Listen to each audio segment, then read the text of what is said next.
Bonjour à tous, bonjour à toutes. Bienvenue au Palais Brongniart, bienvenue à la Bourse, bienvenue dans cette conférence organisée par Kérus et par CDO Alliance, conférence sur la blockchain. Je m'appelle Anis Mbida, je suis journaliste et si vous m'avez déjà vu à la télé ou entendu à la radio, vous savez que je suis passionné par tout ce qui concerne l'innovation et la technologie. Et justement, ce soir, on va avoir beaucoup d'innovation, beaucoup de technologie, donc je suis ravi de vous accompagner sur cette soirée, débat sur une technologie émergente qui s'appelle la blockchain.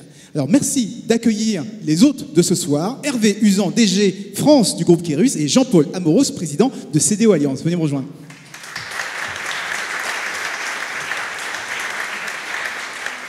Alors, Hervé, Jean-Paul, tout le monde parle à tort et à travers de la blockchain, vous avez entendu parler de la blockchain. Qu'est-ce qui vous a donné envie, tous les deux, de monter cette conférence en commun? Hervé. Bonsoir à tous, tout d'abord, et bienvenue à cet événement exceptionnel organisé donc, par CDO Alliance et par Kérus. Alors moi, en fait, j'ai rejoint Kérus il y a 18 mois à peu près, pour deux raisons. Pour sa capacité à être innovant autour du digital et de la data. Et après 18 mois, je me suis rendu compte qu'on allait bien au-delà de ça, et Kérus était en fait au top de l'innovation. Kérus est une société très curieuse et toujours à la recherche de nouveautés. Et il y a 6 mois, un collaborateur est venu dans mon bureau. Il est venu me voir et me dire Hervé, est-ce que tu as entendu parler de la blockchain? C'est la nouvelle révolution du moment. Uber est totalement dépassé. On ubérise Uber. C'est quoi cette histoire? Mais de quoi il me parle? La blockchain, c'est quoi? Ubériser Uber alors qu'on parlait d'ubérisation. Et je me suis dit, c'est peut-être le moment d'organiser un événement avec nos grands clients pour parler de cette nouvelle technologie, de partager avec vous nos questions, nos interrogations et surtout les opportunités que nous génère cette nouvelle technologie avant qu'il ne soit trop tard, parce que j'ai bien peur qu'il y ait encore une nouvelle technologie qui arrive dans pas trop longtemps. Voilà, donc c'est vraiment le thème de la soirée, c'est d'échanger, de partager avec vous ce nouveau potentiel pour tout le monde. Et puis après le débat, je vous retrouverai autour du cocktail juste après. Voilà, bonne soirée à tous et profitez bien de ce débat. Jean-Paul Amoros. Oui, donc Jean-Paul Amoros, alors moi, effectivement, c'est un peu pareil que toi. Il y a 18 mois, en fait, on crée une association qui s'appelle CDO Alliance. En fait, c'est plutôt des gens qui étaient issus du monde de l'informatique, mais qui ont bien compris que la disruption future dans dans le domaine du digital viendrait des métiers. Et donc, on a décidé de créer une association pour justement regrouper plutôt des personnes qui viennent des métiers, qui sont sensibilisées à la digitalisation de leur métier et comment on introduit le digital dans l'économie. Et donc, effectivement, il y a 6 mois aussi, en fait, on a commencé à voir apparaître dans les thèmes de conférences, puisqu'on fait une conférence par mois, enfin, exactement, je veux dire, au sein de CDO Alliance, on a vu apparaître le thème de la blockchain. Alors, initialement, on s'était dit, bon, c'est peut-être un sujet plutôt pour la banque, le bitcoin, etc. Donc, c'était un sujet un peu pointu. C'est vrai que le cœur de CDO Alliance, c'est plutôt de partager des expériences en cross-industrie parce qu'on voit bien que dans le digital, on est dans des écosystèmes et que le vrai digital, c'est celui qu'on partage dans des écosystèmes en cross-industrie, en cross-métier pour co-construire des solutions et co-construire dans des écosystèmes. Et donc, on s'était dit, bon, peut-être que c'est peut-être plutôt quelque chose d'assez pointu pour la banque, etc. Et en fait, il s'avère que pas du tout. Et ça, je sais que les présentations qui viendront après l'illustreront, c'est qu'en fait, la blockchain, c'est un sujet qui concerne toutes les industries. Je suis moi-même dans un groupe de travail assez expérimental sur l'économie circulaire et comment on redistribue dans les grandes entreprises, par exemple, des ordinateurs. Et donc, on est en train de travailler sur comment on peut utiliser la blockchain pour faire un transfert de propriété entre une grande entreprise et une association. Donc, vous voyez, c'est juste à titre d'illustration. Mais donc, voilà. Donc, du coup, on avait aussi dans l'idée de faire cette conférence sur la blockchain. Et comme Kérus est adhérent, eh bien, on a décidé de la faire ensemble. Et donc, je remercie Kérus et je remercie aussi les intervenants qui ont accepté de témoigner ce soir. Stéphane Martel et puis Emmanuel Métivier de Crédit Agricole, puisque bon, c'était vraiment très intéressant. Vous verrez sur leur retour d'expérience. Et donc, écoutez, je crois que maintenant, il est le temps de laisser parler les experts. Voilà. Merci beaucoup, Jean-Paul. Merci beaucoup, Hervé. Donc, ça vient des clients, ça vient de vous, cette conférence. On se pose des questions et on va essayer d'y répondre. Alors, est-ce que vous m'entendez bien? Je vais peut-être changer de micro. Alors, la blockchain, c'est mieux.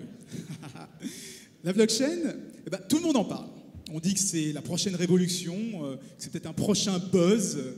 Nous, ce soir, on va essayer d'être extrêmement concret. Ce que je voudrais, c'est qu'on arrive à vous prouver, à vous qui êtes dans la salle, que c'est pas pour demain, que c'est tout de suite, qu'il y a déjà des opportunités tout de suite pour tous les secteurs d'activité et pas uniquement la finance. La finance, évidemment, mais pas uniquement la finance. Alors, tout à l'heure, je me baladais un petit peu dans le public quand vous étiez en train de faire votre cocktail et puis il y a une question qui s'est posée, mais comment tu expliquerais la blockchain à un enfant de 5 ans ?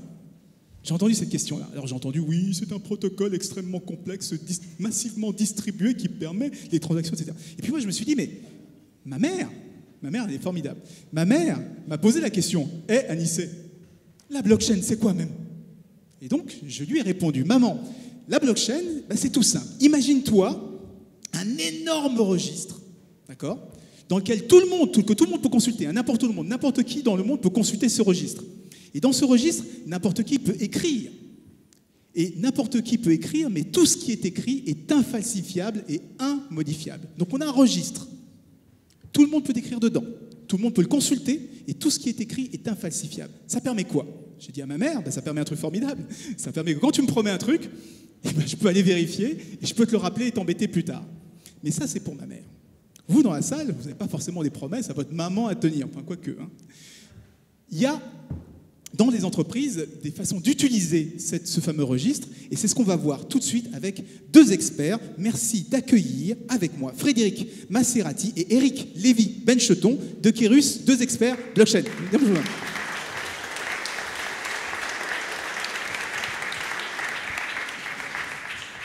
Alors messieurs, je parlais de mon registre avec ma maman qui permet de tenir mes promesses. Concrètement, la première application de ce registre, vous l'avez deviné, c'était sur le Bitcoin pour pouvoir faire des transactions financières parfaitement sécurisées. Mais ça peut servir à autre chose que pour la banque. Racontez-nous. Bon, déjà, bonjour. Je suis très heureux d'être face à vous. Et je vais revenir un tout petit peu dans le temps, parce que quand on a commencé à travailler sur ce sujet avec Frédéric, on a travaillé pour la banque, on a travaillé sur du Bitcoin, on a travaillé sur des crypto-monnaies. Donc on était effectivement dans cet univers qui est l'univers, je dirais, habituel lorsqu'on aborde la blockchain.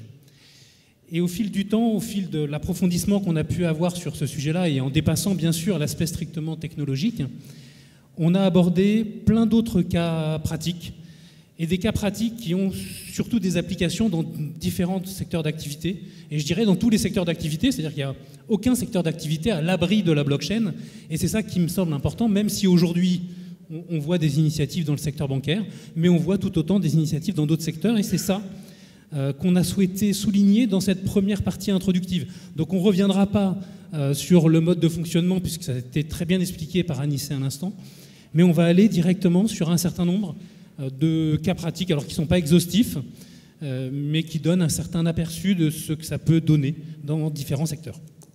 Alors effectivement, on va revenir malgré tout aux prémices et à la banque, parce que c'est effectivement là qu'on a vu un certain nombre de use cases qui ont émergé assez rapidement. Alors le premier, c'est les micro-paiements. Moi, j'aimerais juste refaire une petite digression et rappeler un petit peu la genèse en fait, de la blockchain, qui, vous l'avez bien compris, le sous-jacent technologique du Bitcoin, parce que ça permet de comprendre un petit peu la philosophie générale de la blockchain et en quoi, derrière, ça peut vraiment venir, alors je veux dire un gros mot, disrupter toute ou partie de vos chaînes de valeur et les business models qui y sont associés. La Bitcoin, la blockchain, elle est née de la Bitcoin, à peu près 2008-2009, on n'est jamais trop sûr. Il y a toute une légende autour de ceux ou ces fondateurs. En tout cas, une chose est sûre, ça a émergé dans un contexte très particulier, qui était le contexte de la chute de Lehman Brothers et de la défiance de beaucoup de gens au travers des marchés financiers, des chambres de compensation et des réseaux d'acceptation. Donc la genèse en fait du Bitcoin, elle est venue de ça, de cette défiance absolue et de l'impératif absolu de se dire si demain on a un système transactionnel mondial qui tombe, comment d'une certaine manière on peut assurer des transactions de pair à pair entre les individus. La philosophie, elle est là. Et je veux dire, l'originalité presque du Bitcoin, c'est pas tant sa technologie, c'est-à-dire les modèles d'encryption ou les technologies cryptographiques qui y sont associées. C'est vraiment cette philosophie où on fait appel au consensus général pour valider une transaction et donc, in fine, dans ce schéma-là, on s'affranchit d'un certain nombre intermédiaires qui, je vous le rappelle, en 2008-2009, étaient extrêmement décriés. Donc voilà, on est parti de cette idée générale, et aujourd'hui, on commence à voir justement un certain nombre d'applications, alors bien sûr autour des micro-paiements. Tout le monde a en tête les initiatives notamment de Safaricom il y a quelques années déjà en Afrique de l'Ouest, dans la Corne de l'Afrique, qui a permis la bancarisation d'énormément d'Africains qui n'étaient pas bancarisés. Et ensuite, tout doucement, on a commencé à voir toutes ces initiatives prendre leurs fruits, s'appuyer dorénavant sur cette technologie de la blockchain, et on commence à voir des initiatives. Alors il y en a une qu'on a en tête et qu'on a envie de vous faire partager ce soir, c'est la banque allemande Fidor, qui est une banque en ligne, et qui s'est associée avec une autre crypto-monnaie que le Bitcoin, qui s'appelle le Ripple, justement pour développer un système de transactions pair à pair, où là on s'affranchit des champs de compensation et des réseaux d'acceptation. Alors vous allez me dire, mais ça sert à quoi? À part simplement supprimer deux intermédiaires dans la chaîne de valeur et dans la logique à quatre coins que vous connaissez pour les banquiers qui sont dans la salle. Ça permet bien sûr d'abolir les frontières, parce que là on a un système transactionnel mondial, et surtout ça diminue, et ça c'est consubstantiel à la technologie blockchain, ça diminue considérablement les coûts de transaction. Donc on est vraiment sur une technologie assez simple, entre guillemets, même si sa philosophie est vraiment très originale, très innovante, pour arriver à commencer à cranter de nouvelles solutions, des applications de paiement qu'on commence à voir émerger. Alors on a effectivement évoqué Fidor, mais il y a plein d'initiatives qui commencent à émerger, bien évidemment autour des micro-paiements, mais pas seulement. Et il y a bien d'autres encore use cases, Eric. Alors tout à fait, alors, on va passer au use case suivant, et je crois qu'on est exactement dans le bon endroit pour évoquer celui-là. Alors le temps est loin où on faisait des titres au sens boursier du terme sur papier. Maintenant, ça fait des années que ça a été dématérialisé. Et la blockchain est la promesse d'une étape supplémentaire, du moins d'une étape supplémentaire pour un certain nombre de titres qui ne sont pas dans des bourses électroniques telles qu'on peut les connaître. Mais ça, c'est largement assujetti à la réglementation. Chaque géographie va avoir la sienne. Et la réglementation, en l'occurrence en France, s'est assouplie sur un point il y a quelques mois, quelques semaines peut-être. Ça concerne des titres de financement pour les PME. Et cette réglementation, elle a un objectif assez simple, c'est de favoriser l'investissement pour les PME, de favoriser l'investissement par une plus grande liquidité des titres, et sans prononcer le mot, dans la loi, ils ont mis la définition d'une blockchain. Et donc, qu'est-ce qu'on voit aujourd'hui pour les titres de PME et pour favoriser, certes la conservation, mais surtout l'échange, pour offrir un vrai marché fluide à moindre coût pour ces titres-là? On a vu l'annonce, alors certaines de ces sociétés sont dans la salle, annonce par un consortium. Donc il y a au moins BNP Paribas, Société Générale, Caisse des dépôts et quelques opérateurs de bourse qui ont annoncé allier leurs forces pour essayer de lancer une expérimentation concernant la conservation, l'échange de titres. Donc on voit ce type d'initiative à l'étranger, et on voulait illustrer de surcroît ici au Palais Brognard le fait que effectivement c'est en train largement d'arriver sur notre sol, même si dans ce cadre-là, c'est-à-dire dans un cadre plutôt bancaire, il y a effectivement des contraintes réglementaires qui sont un des points qui est important. Et ce n'est pas simplement le fait pour le domaine bancaire, c'est vrai que c'est une limite dans d'autres domaines. Alors on a introduit un terme, blockchain fermée. Pour ceux qui sont familiers avec blockchain, en général, il peut arriver qu'on parle de blockchain privée. C'est intéressant par rapport à ce qu'indiquait Anissé, c'est-à-dire sur une blockchain où tout le monde peut voir le contenu. Effectivement, pour diverses raisons, on peut être amené à introduire des droits d'accès, des permissions, comme on le voit dans beaucoup d'autres systèmes contenant des informations. Et effectivement, on comprend bien que sur ce type de système, on puisse être amené à avoir des droits d'accès différenciés suivant les acteurs, suivant les personnes. Sortons du domaine bancaire. Les titres de propriété numérique.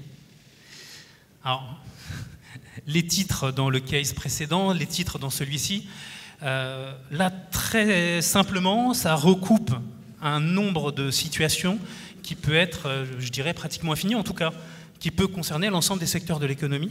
Et on a vu des cas très concrets aujourd'hui sur le marché, donc rendus possibles par la technologie. ou par les partenaires technologiques qui mettent en œuvre telle ou telle brique, on y reviendra plus tard. Et en matière de titres de propriété numérique, on a vu un cas qui nous a intéressés dans le domaine du logement, de l'immobilier, de la connaissance de la propriété immobilière. Et en l'occurrence, on l'a vu pour un pays qui s'appelle le Ghana, qui ne possède pas de cadastre officiel, donc qui ne contient pas un registre qui soit centralisé ou pas, un registre des propriétés immobilières sur le sol du pays. Et en l'occurrence, une ONG qui s'appelle l'ONG Bitland est allée aider le Ghana à se doter d'un cadastre. Et qui dit se doter d'un cadastre, c'est avoir le moyen d'enregistrer les propriétés, d'avoir le moyen d'enregistrer les transactions autour de ces propriétés-là. Essayer de le faire de manière sécurisée, c'est quand même mieux, et que ça puisse vivre au fil du temps. Donc c'est un des cas de type de propriété numérique qui aujourd'hui est un cas d'usage de la blockchain qui nous semble particulièrement important. On a vu apparaître d'autres cas, toujours sur les titres de propriété numérique. Dans les années de l'Internet, au niveau de la musique, il y a eu beaucoup de discussions sur les droits, la rétribution des compositeurs. Et effectivement, aujourd'hui, des systèmes permettant de mieux gérer les droits, mieux suivre les droits dans la musique sont en train d'apparaître. Et pour un métier plus confidentiel, je suis presque certain qu'il n'y en a pas dans la salle, donc les diamantaires, est apparue aussi une logique de titre de propriété sur les diamants, titre de propriété certifiant le diamant avec les différentes informations signalétiques de celui-ci et permettant l'échange de trading des diamants de manière encore plus sécurisée. Alors, vous l'aurez compris, c'est intéressant pour les diamantaires. C'est aussi intéressant pour limiter la fraude. Et en matière de fraude, il y a beaucoup d'autres cas, Frédéric, qu'on pourrait évoquer, je pense. Oui, tout à fait. Donc vous l'avez compris, c'est un petit peu le message qu'on essaie de faire passer ce soir. C'est que la disruption, entre guillemets, qu'apporte la blockchain, elle concerne effectivement tous les secteurs d'activité, tous les workflows, tous les processus métiers qu'on peut imaginer. C'est ce qu'on essaye d'illustrer ici. Une des autres illustrations qu'on veut vous montrer ce soir, c'est la lutte contre la fraude aux médicaments, avec un use case qu'on a identifié, qui est en fait la solution d'une start-up française qui s'appelle Block Pharma, et qui, en fait, en utilisant la blockchain, offre la possibilité à tout à chacun, consommateur de médicaments, de vérifier, en fait, via la blockchain, la traçabilité de la boîte de médicaments qui a été mise sur le marché, et donc, in fine, de vérifier si ce produit correspond bien à la qualité attendue, si il correspond, en fait, aux exigences des autorités sanitaires pour la mise en marché de ce genre de médicaments. Donc, vous voyez, encore là, encore une fois, quelque chose de disruptif qui permet tout simplement de porter à la connaissance du public des informations autour des médicaments. Alors, quand on parle de lutte, évidemment, il y a plein d'autres thèmes, et notamment la lutte, la fraude aux moyens de paiement. On peut tout à fait imaginer, notamment sur les wallets, cette possibilité qu'offre la blockchain pour avoir ce registre pour suivre en fait toutes les transactions et éventuellement remonter le cas échéant si on détecte une fraude. Donc on imagine encore facilement les possibilités infinies auprès des retailers, auprès des banques et auprès des sociétés de crédit. Et là encore, si on voulait faire une petite digression sur la lutte antifraude, on pourrait presque imaginer demain, dès lors qu'il y a un registre public, la reconstitution, même si effectivement aujourd'hui en France ce n'est pas possible, d'un fichier positif pour les sociétés de crédit. Donc vous imaginez quand on commence à tirer en fait le fil, tout ce qui vient derrière et on ne s'arrête jamais. C'est vraiment ça l'originalité de cette technologie. Alors il y a un autre use case qui est bien évidemment évident, c'est la gestion des programmes de fidélité. Tout le monde sait qu'aujourd'hui, la plupart des programmes de fidélité sont usés jusqu'à la corde pour plein de raisons. La première des raisons, c'est que vous trouverez toujours un mieux-disant sur Internet par rapport à ce que vous êtes capable de proposer en termes de proposition de valeur à vos propres adhérents, entre guillemets, de votre programme de fidélité. Et l'originalité, en fait, de la blockchain, c'est qu'aujourd'hui, on est dans des logiques verticales. C'est-à-dire qu'on a la marque, l'enseigne, et ensuite le consommateur. Et c'est bien la marque, l'enseigne qui s'adresse au consommateur au travers donc, des programmes de fidélité pour justement faire en sorte que le client adhère, entre guillemets, à la philosophie de l'enseigne ou de la marque et l'incite bien évidemment à consommer au travers de l'enseigne et de la marque. Et en quoi, en fait, la blockchain est intéressante? C'est que la blockchain, bien évidemment, avec son ERAT, qui est une crypto-monnaie, permet de déverticaliser en fait, cette relation et de l'horizontaliser. Pourquoi? Pour une chose assez essentielle, c'est qu'un point n'est pas cessible, un coin l'est. Donc si le coin est cessible, on imagine assez bien dans une logique communautaire d'animation de vos clients, que les clients entre eux vont s'échanger des coins pour profiter d'opérations promotionnelles que la marque ou l'enseigne souhaiterait faire passer au travers donc de la gestion de ce programme de fidélité. Donc on est bien sur des logiques complètement déverticalisées, horizontalisées, ce qui correspond d'ailleurs assez bien à l'esprit communautaire, à l'économie du partage et à toute comment dirais-je, l'économie de plateformisation qu'on a vue avec Uber, qui est apparue il y a quelques années et qui aujourd'hui va continuer au travers de la blockchain, mais dans des modèles d'affaires qui risquent d'être considérablement différents. Alors, dernier point. Dernier point. Donc, de manière très claire, hein, jusqu'à maintenant, c'est évidemment un certain nombre d'usages qui sont, je dirais, en mise en place immédiate. On va passer sur un usage lié à la robotisation de l'assurance. Quelle promesse, hein! En fait, dans je dirais une première approche, on s'est dit, qu'est-ce qui est compliqué dans l'assurance? En tout cas, moi, en tant que consommateur, hein, moi, je ne suis pas assureur. En tant que consommateur, je me suis dit, tiens, de temps en temps, j'ai l'impression de payer mon assurance pour un service qui n'est pas celui, effectivement, que je consomme. Et j'aimerais bien avoir, à l'instar de mon assurance de voiture que je paye au kilomètre effectué, j'aimerais avoir toutes mes assurances sur le même principe. Ce serait bien. Et je me suis dit, à chaque fois que j'appelle mon assurance et qu'il y a effectivement un sinistre, c'est extrêmement compliqué pour se faire payer. Qu'est-ce que j'aimerais que ça soit automatique, immédiat, quand c'est simple en tout cas. Et bien avec la blockchain, il y a un des cas où on peut, peut-être pas robotiser dans une première approche, mais en tout cas automatiser ces deux cas pratiques au niveau de l'assurance. Il y a effectivement des logiques qui vont passer par exemple par des objets connectés. Alors le premier des objets connectés, c'est effectivement le smartphone qu'on a dans nos poches, et vous savez bien qu'il y a des objets connectés qui se diversifient et qui augmentent, que ça soit dans une relation B2C ou dans du B2B, on reviendra dessus. Et ces objets connectés permettent de capter de l'information, permettent d'adapter l'assurance en temps réel. Un des exemples qu'on aime bien prendre, c'est l'assurance de voyage, qu'on paye de manière forfaitaire, quels que soient les voyages, éventuellement avec des exclusions de certains pays.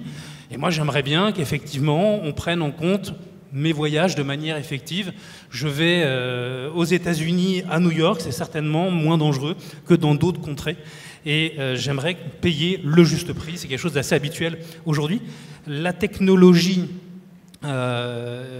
blockchain le permet avec une notion qu'on appelle les smart contracts.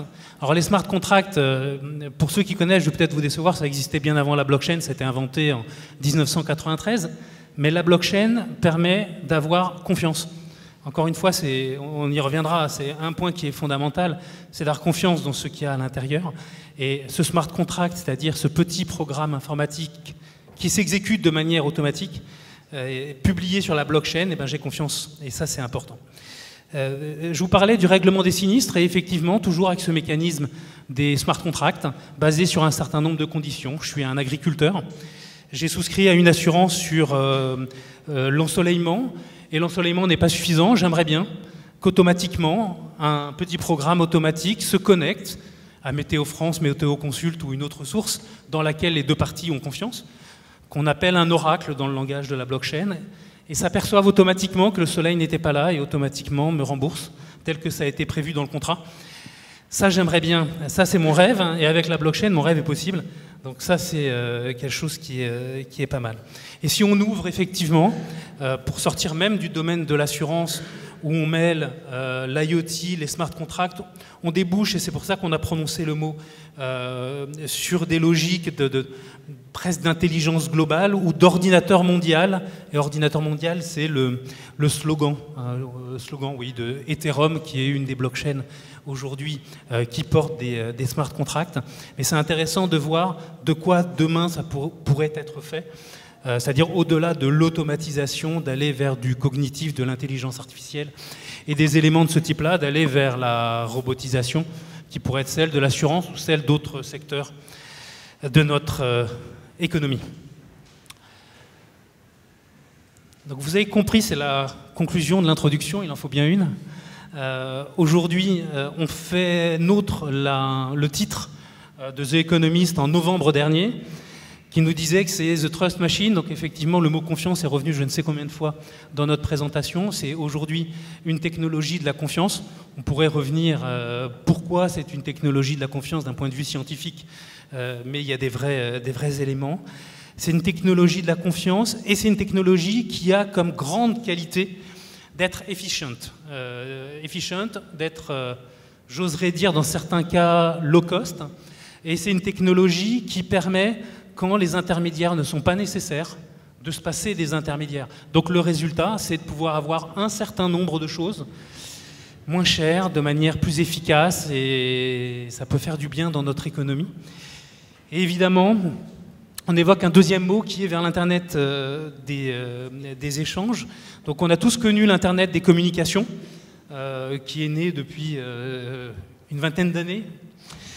Aujourd'hui, il y a toujours une difficulté, c'est sur les transactions. Et effectivement, on est en train d'arriver à un Internet des échanges, des transactions, un Internet de la valeur. Et nous, on pense que la blockchain est porteuse de ces valeurs-là, porteuse de fluidification dans notre économie pour un certain nombre de raisons qu'on a essayé d'exprimer. Et c'est en cela, peut-être plus qu'en d'autres aspects, qu'elle est disruptive ou en tout cas innovante dans notre économie. Merci. Merci. Merci beaucoup.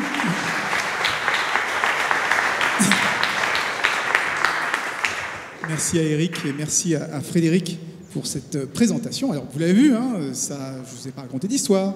C'est vraiment, ça fonctionne dans d'autres secteurs d'activité. Il y a des cas aujourd'hui et ça vaut le coup, quel que soit son secteur d'activité, de se pencher sur cette technologie-là parce qu'il peut y avoir des opportunités. Mais, vous allez me dire, il y a certains exemples qui ont été présentés là, qui étaient des exemples un peu théoriques. Et comme on a dit qu'on était très concret, aujourd'hui, qu'on serait très concret, eh on a demandé à un utilisateur qui a déjà mis en œuvre la blockchain chez lui de venir témoigner. Et cet utilisateur, c'est pas n'importe qui, hein, puisque c'est la plus grande banque de France. Merci d'accueillir Stéphane Mavel du Crédit Agricole. Bonjour Stéphane. Allô, allô ? Alors, ça marche ? Ça marche. Vous m'entendez ? Bonsoir Anissé. Bonsoir. Alors vous êtes responsable digital du Crédit Agricole Store. Alors vous l'appelez vous le Castor. Je trouve ça très mignon. Oui, tout à fait. Le Crédit CA Store, Castor. Et c'est une entité qui défriche enfin tout ce qui est un peu nouvelle technologie pour le groupe et qui remonte les innovations et les freins. Donc c'est formidable d'avoir ça dans une entreprise comme le Crédit Agricole. Et ce qu'on voulait faire avec vous, c'est d'écouter votre témoignage sur... Vous êtes posé des questions chez Crédit Agricole. J'ai avec mon castor, là, vous m'avez perturbé. Chez Crédit Agricole Store, CA Store, Castor. Eh bien, on s'est posé des questions sur la blockchain. Eh bien, qu'est-ce qu'on a fait ? On a essayé d'y répondre. Racontez-nous. Tout à fait. Alors en fait, on avait deux objectifs de cette expérimentation. Le premier, c'était justement de mieux comprendre les différents types de blockchain, leur niveau de maturité et en quoi elle pouvait, cette technologie, apporter une valeur au Crédit Agricole. Deuxième objectif, c'était d'aller au contact de l'écosystème, rencontrer les acteurs, les startups, les experts, et puis justement essayer de puiser la connaissance auprès d'eux. Alors, le périmètre, puisque pour lancer une expérimentation, il faut évidemment trouver un usage qui nous semble être approprié et pour lequel la blockchain apporte une valeur. Donc le Crédit Agricole Store, le modèle, c'est l'ADN du Castor, c'est la co-création et pour ça on a ouvert notre système d'information sous forme d'Open API sécurisé. Et ces données, en fait, ouvertes sous forme d'API, on les propose à des agences digitales qui développent des applications pour nous. Ces agences digitales, on les rémunère ensuite sur la base du nombre de connexions de nos utilisateurs. Et aujourd'hui, en fait, ces connexions, c'est nous qui les traçons. Donc, c'est nous qui nous positionnons en tiers de confiance et c'est nous qui rémunérons ensuite ces agences digitales. Évidemment, on n'est parfois pas d'accord sur le montant de la rémunération. Donc, évidemment, on s'est dit, utiliser la blockchain, ça permettra au Castor et aux agences digitales qui l'accompagnent de partager à la fois le comptage des transactions et la rémunération. Donc voilà, le périmètre, c'est tracer les transactions, les introduire dans la blockchain, accessible par tous, comme le disait Anissé, voilà, tout le monde peut aller vérifier que le comptage se fait bien dans la blockchain. Et puis, on a poussé l'expérimentation jusqu'à rémunérer nos agences digitales en en Bitcoin. Je dévoile quelle blockchain nous avons choisi. Mais donc pour mener cette expérimentation, on est passé par différentes phases. Donc la première, ça a d'abord été de monter en compétence sur cette technologie. Moi, il y a 5 mois, j'en connaissais pas grand-chose. Donc j'ai participé à des conférences, j'ai rencontré des experts, j'ai eu la chance d'avoir des formations également. Et grâce à tout ça, déjà, on a pu se faire une religion sur, finalement, pour avancer rapidement, quelle blockchain il faudrait utiliser. Donc, je vous l'ai dévoilé, on a choisi d'utiliser la blockchain Bitcoin parce qu'elle a le mérite d'exister, de fonctionner. Et notre objectif n'était pas de tester la robustesse de la blockchain, mais de bien comprendre en quoi est-ce que cette technologie, quelle que soit sa typologie, pouvait nous apporter une valeur. Alors ensuite, malheureusement, la deuxième étape, on a cherché sur le marché un développeur, quelqu'un qui soit capable de nous tenir la main pour mettre les mains dans le cambouis. Parce que notre idée, c'était bien d'aller ouvrir le capot, mais pour ça, on cherchait quelqu'un qui nous aide. Et malheureusement, côté start-up, évidemment, elles sont focusées sur leur business, donc aucune disponibilité dans notre timing qui était assez rapide pour nous accompagner. Les cabinets de consultants non plus. Il y a 2 mois, n'avaient pas de profil en fait à nous proposer. Donc, troisième étape, on a fait maison. En fait, on a des experts chez nous qui se sont plongés dans la documentation. Il se trouve que c'est assez bien documenté. Et la bonne surprise, c'est que finalement, c'est pas ça le plus compliqué. Notre cas d'usage rentre plutôt bien dans la technologie blockchain, et donc en fait injecter les transactions dans la blockchain, ça n'a pas été le plus compliqué, et donc on a réussi à mener à bien cette expérimentation qui aujourd'hui est en production et qui nous permet de rémunérer entre autres nos difficulteurs sans plus aucun désaccord entre eux et nous. Pour conclure, ça va Anissé, je suis dans le timing hein. Bon. Pour conclure, alors le parti pris technique, vous l'aurez compris, on a choisi la blockchain Bitcoin. On a beaucoup tourné, je ne vous cache pas qu'au départ, on était est-ce que c'est blockchain public, est-ce que c'est blockchain privé, est-ce que c'est Bitcoin, est-ce que c'est Ethereum, est-ce que c'en est une autre. On est parti sur la blockchain Bitcoin, on n'est pas mécontent parce qu'effectivement, elle fonctionne, elle est robuste et elle a répondu à nos attentes. On est parti seul, alors ça c'était pas le souhait, mais finalement on est monté en compétence et donc on est armé pour mener d'autres expérimentations prochainement. Et puis les enseignements, mais alors là c'est pour les puristes ou ceux qui sont en cours d'expérimentation. Finalement, par rapport à nos besoins, nos transactions sont minées assez rapidement. Alors par rapport à d'autres usages, évidemment vous trouverez que 20 minutes c'est très très lent. Pour nous c'est tout à fait correct. Pas de problème de transactions non minées. Alors pour les experts en fait, on nous a mis en garde parce que des transactions qui ne rémunèrent pas les mineurs risquent de ne pas être minées. Ce n'est pas le cas pour le moment. En tous les cas, nous, on n'a pas eu de transactions non minées. Et bon, alors là, après, pour les experts il faut s'attendre à payer des fees si vous passez par un wallet qui existe sur le marché. En revanche, si vous introduisez vos transactions directement dans la blockchain, Bitcoin, il n'y a pas de fees, en fait. Donc, c'est gratuit. Voilà, j'espère que je n'ai perdu personne. Merci beaucoup, on l'applaudit.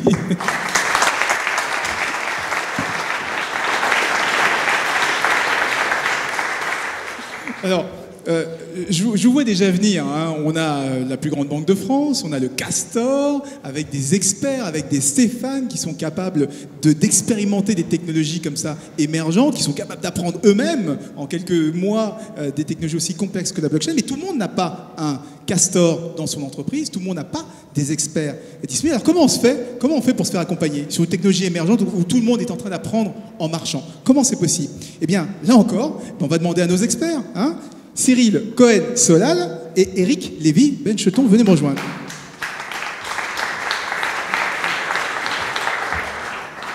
Alors Cyril Cohen-Solal, vous êtes le vice-président en charge de la fabrique à innovation. C'est un gros mot, mais comme toutes les fabriques à innovation, je pense que c'est un rapport avec les startups. Vous allez nous expliquer. Messieurs, la question est toute simple. Quand on n'a pas de castor et qu'on veut se faire accompagner, je pense que Kérus a mis en place une offre, il a structuré une offre blockchain. Racontez-nous en quoi elle consiste. Alors déjà, il est plus puissant ce micro. Au début de l'histoire, on s'est posé la question effectivement du besoin sur le marché. Et un des besoins, très clairement, c'est un besoin de développeurs. C'est un domaine sur lequel, effectivement, aujourd'hui, on est largement monté en puissance. Vous le verrez dans la slide d'après. Mais le vrai cas sur lequel nous sommes interrogés par nos clients, c'est un peu le thème de la conférence aujourd'hui, c'est-à-dire c'est quoi les cases sur le marché qui sont bien documentés, qu'on retrouve un peu partout, en premier. Et après, très rapidement, c'est moi, mon industrie, mon entreprise, quels sont les cas qui pourraient être intéressants et effectivement derrière, comment je pourrais en expérimenter certains. Et donc, effectivement, nous, on se structure en mode très strategic thinking et open innovation. Et là-dessus, Cyril reviendra dessus largement, pour apporter des réponses sur cet aspect-là, pour nos clients, pour les aider, pour les accompagner, et pour être en capacité, dès lors qu'un certain nombre de cas d'usage demandent à être expérimentés, de les accompagner sur ce point-là. Et ce qui est très important, me semble-t-il, sur les cas d'usage à expérimenter, c'est deux choses. La première, c'est qu'on commence à être dans un écosystème de partenaires technologiques qui est mûr. On verra juste après un de nos partenaires qui est la société Stratum, qui est ici. C'est un exemple. On verra avec Cyril tout un ensemble de startups qui travaillent dans ce domaine-là et un certain nombre sont mûrs. Il n'y a pas que les startups, il y a aujourd'hui un certain nombre d'acteurs de premier ordre du marché qui sortent des solutions. On peut parler d'IBM, on peut parler de Microsoft.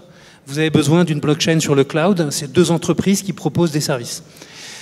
Enfin, ce qui est assez important et me semble-t-il, ce qu'il ne faut jamais oublier, et des problèmes récents de sécurité dans une blockchain, on y reviendra peut-être lors de la table ronde, le laisse à penser. Il y a des réflexes de construction des systèmes d'information qui ne doivent pas changer dès lors qu'on est sur une blockchain. Donc des questions de schéma directeur informatique, des questions de sécurité, qui, même si la blockchain est une technologie de la sécurité, de l'encryption et de je ne sais quelle autre promesse, ben, ça demande à être regardé, ça demande à être intégré, ça demande à être pensé.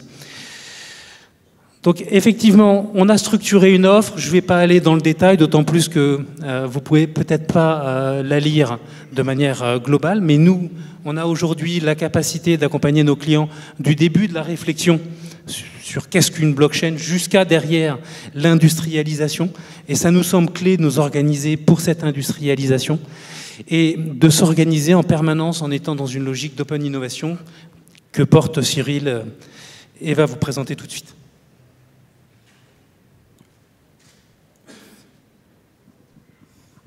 Merci Eric.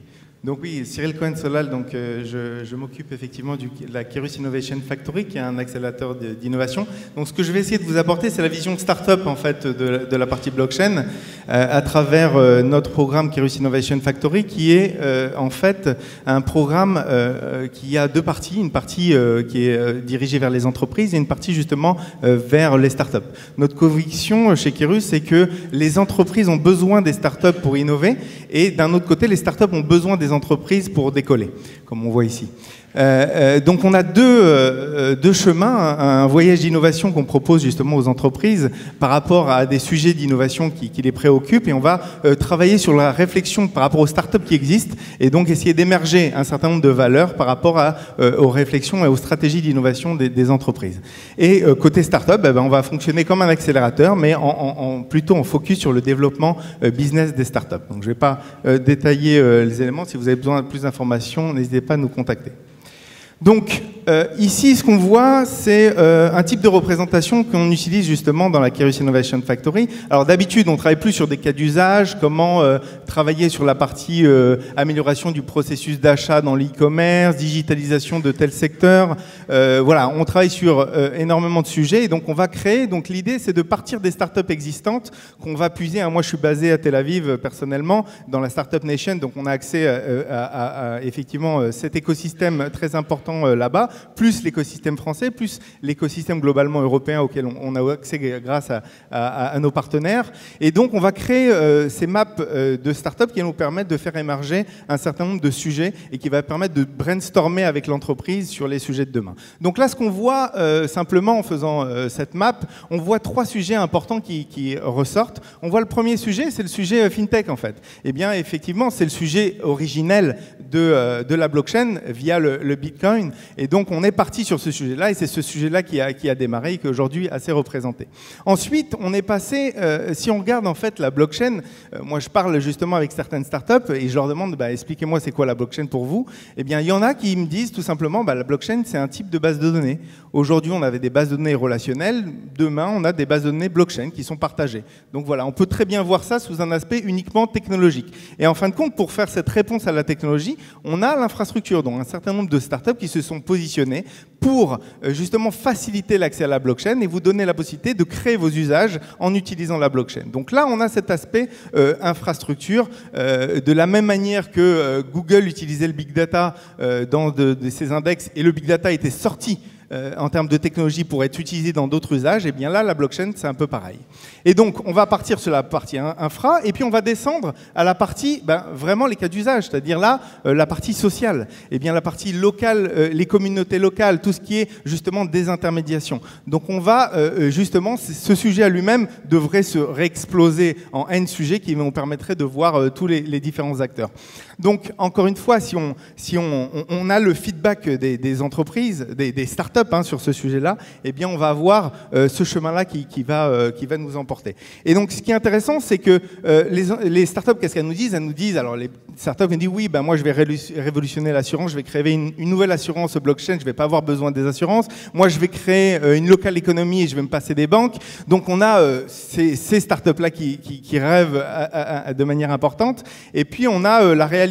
En fin de compte, si on regarde, on parlait des smart data qui datent de longtemps, mais moi, pour moi, la première blockchain, elle date même d'un peu plus longtemps, elle date de 1789, la Révolution française. C'est quoi la Révolution française? On est passé d'une monarchie à une république, on est passé d'un roi qui décidait pour tout le monde à prise de la position par les citoyens, c'est ça en fait. Donc ça c'est la blockchain. Et deuxièmement, on a créé une constitution, et c'est quoi la constitution? C'est les smart data. Donc les smart data, c'est des contrats, c'est des articles qui sont gérés automatiquement. Donc voilà, on voit effectivement la blockchain comme une menace peut-être, parce que si demain un acteur va créer complètement, même pour Kérus, ça pourrait être très bien le Kérus blockchain, et donc demain on peut se passer de Kérus, mais voilà, ça peut être effectivement une menace, mais évidemment une opportunité. Donc pour moi, c'est les deux. Ça peut être une opportunité, c'est à vous de le transformer en une opportunité. Comment le faire? Maintenant qu'on a effectivement la partie infrastructure qui est affranchie, on va pouvoir très facilement accéder à cette blockchain. Et qui est le plus capable à créer des nouveaux usages? C'est vous, les entreprises. Pourquoi? Parce que vous avez cette capacité, vous avez la communauté d'utilisateurs, donc vous êtes capable de créer ça. Donc voilà, encore pour conclure, la blockchain, c'est ni bloquant ni enchaînant. La blockchain est entre vos mains grâce à ça. Et puis voilà, c'est les opportunités de demain. Merci beaucoup Cyril. Merci beaucoup Eric. Alors, vous l'avez entendu, il faut être assez modeste sur ce sujet, parce que tout le monde apprend en marchant, c'est très nouveau comme technologie, c'est le propre de toutes les technologies émergentes, tout le monde apprend en marchant, d'où l'intérêt, comme Cyril l'expliquait, de travailler en innovation ouverte, comme on dit, en open innovation, donc de se mettre, de créer, de travailler en écosystème, travailler avec les startups, travailler avec les entreprises, et c'est comme ça qu'on arrive à aller plus loin. Mais comme toujours avec nos experts, certains des exemples que l'on a vus sont peut-être un peu théoriques. On a dit qu'on était concret. Donc, on a la chance d'avoir une start-up ce soir qui a un produit qui, justement, dont l'objectif, justement, c'est de simplifier l'intégration de la blockchain dans ses applications métiers. Donc, merci d'accueillir François d'Orléans, le fondateur de Stratum. Bonsoir. Donc, François d'Orléans, vous êtes fondateur de Stratum, je le répète.